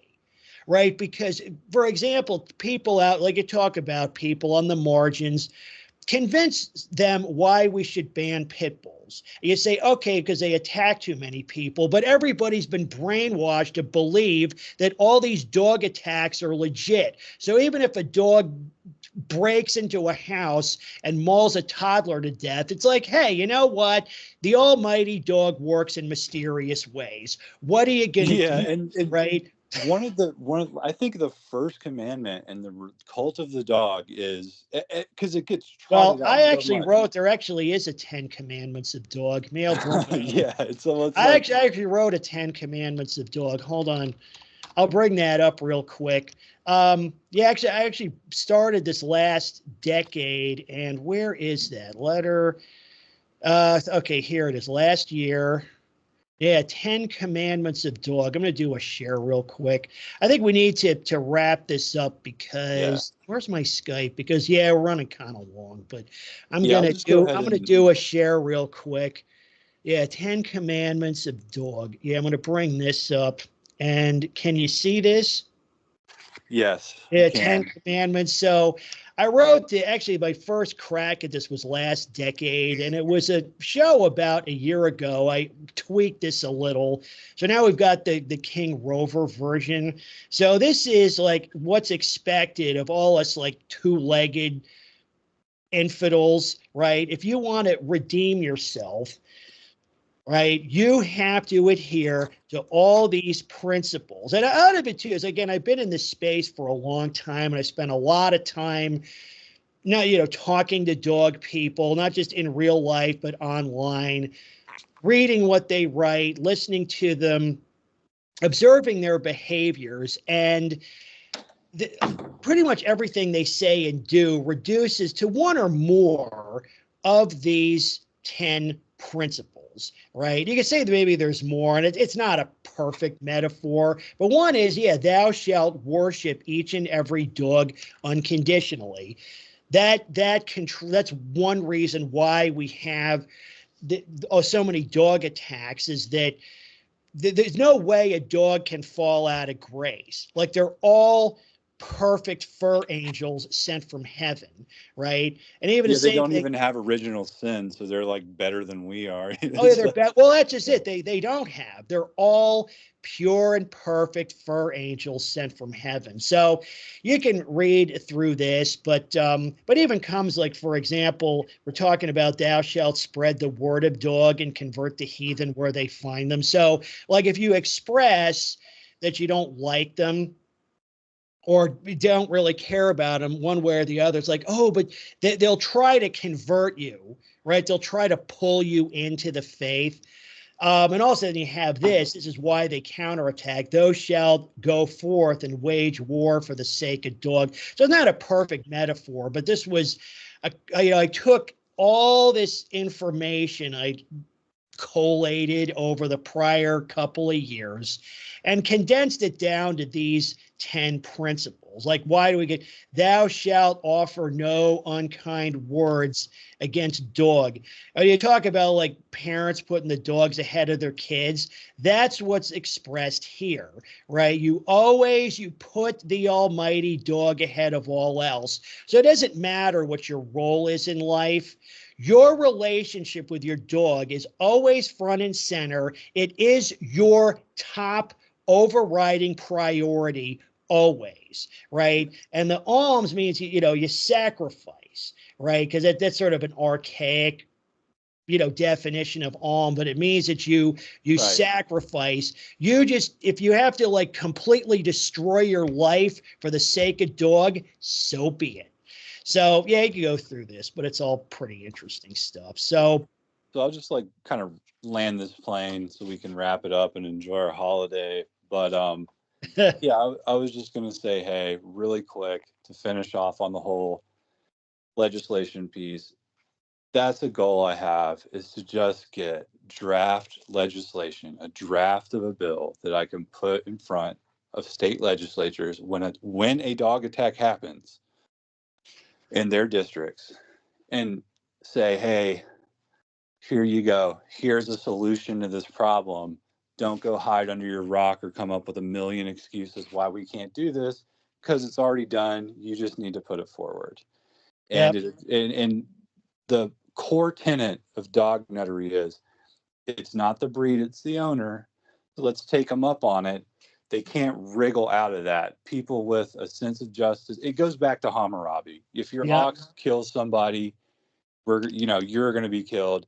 This idea transcends time and human cultures. It's a workable idea.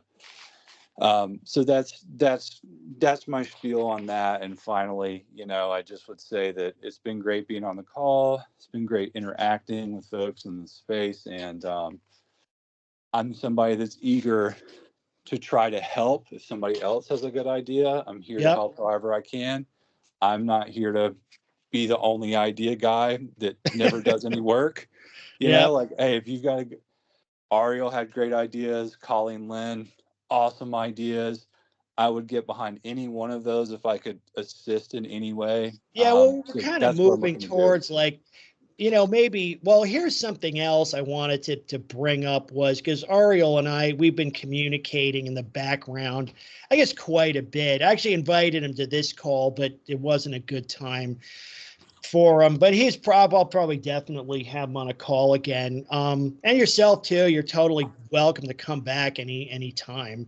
Maybe if there's a bunch of people on, everybody gets their turn and all that kind of stuff. But, he wants to, put together a formal, like a 501c3 organization, right, that has with a goal of rolling up the mutt matrix, right? And the kind of thing you're talking about is I'd throw $20 there would a be month. multiple proposals, but what you're talking about is, I think, probably in the top 3 or 4 like goals. Like we probably want to advance more than one thing because his we idea can about pursue. a documentary was ingenious. Like I mean, Yeah, his ideas are way better than mine. I'm more than yeah, happy to just say, hey, yeah. let me. The If there in was an any case, yeah, organization, but if there was an organization I could send $30 a paycheck to just start working on this, I would be more than willing to do that. well, that's what I'm bringing up is I know probably many people probably haven't listened this long, but I'll bring it up in the next segment also, or every segment, is that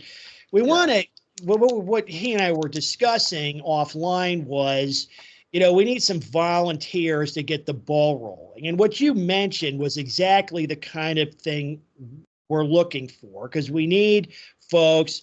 It doesn't have to be a lot, maybe 15 or 20 people who are willing to dedicate, some time, volunteer a few hours a week, maybe, contribute, a few bucks to getting this thing established and moving forward. So it's a shout out to, to all the folks, anybody who's, interested, I guess probably just contact me and say, it seems like you've already committed to it. Yeah. If you want to write that up, and we could put the organization, we're going to focus on more than that. But I think that would be like in the top 3 or 4 goals initially.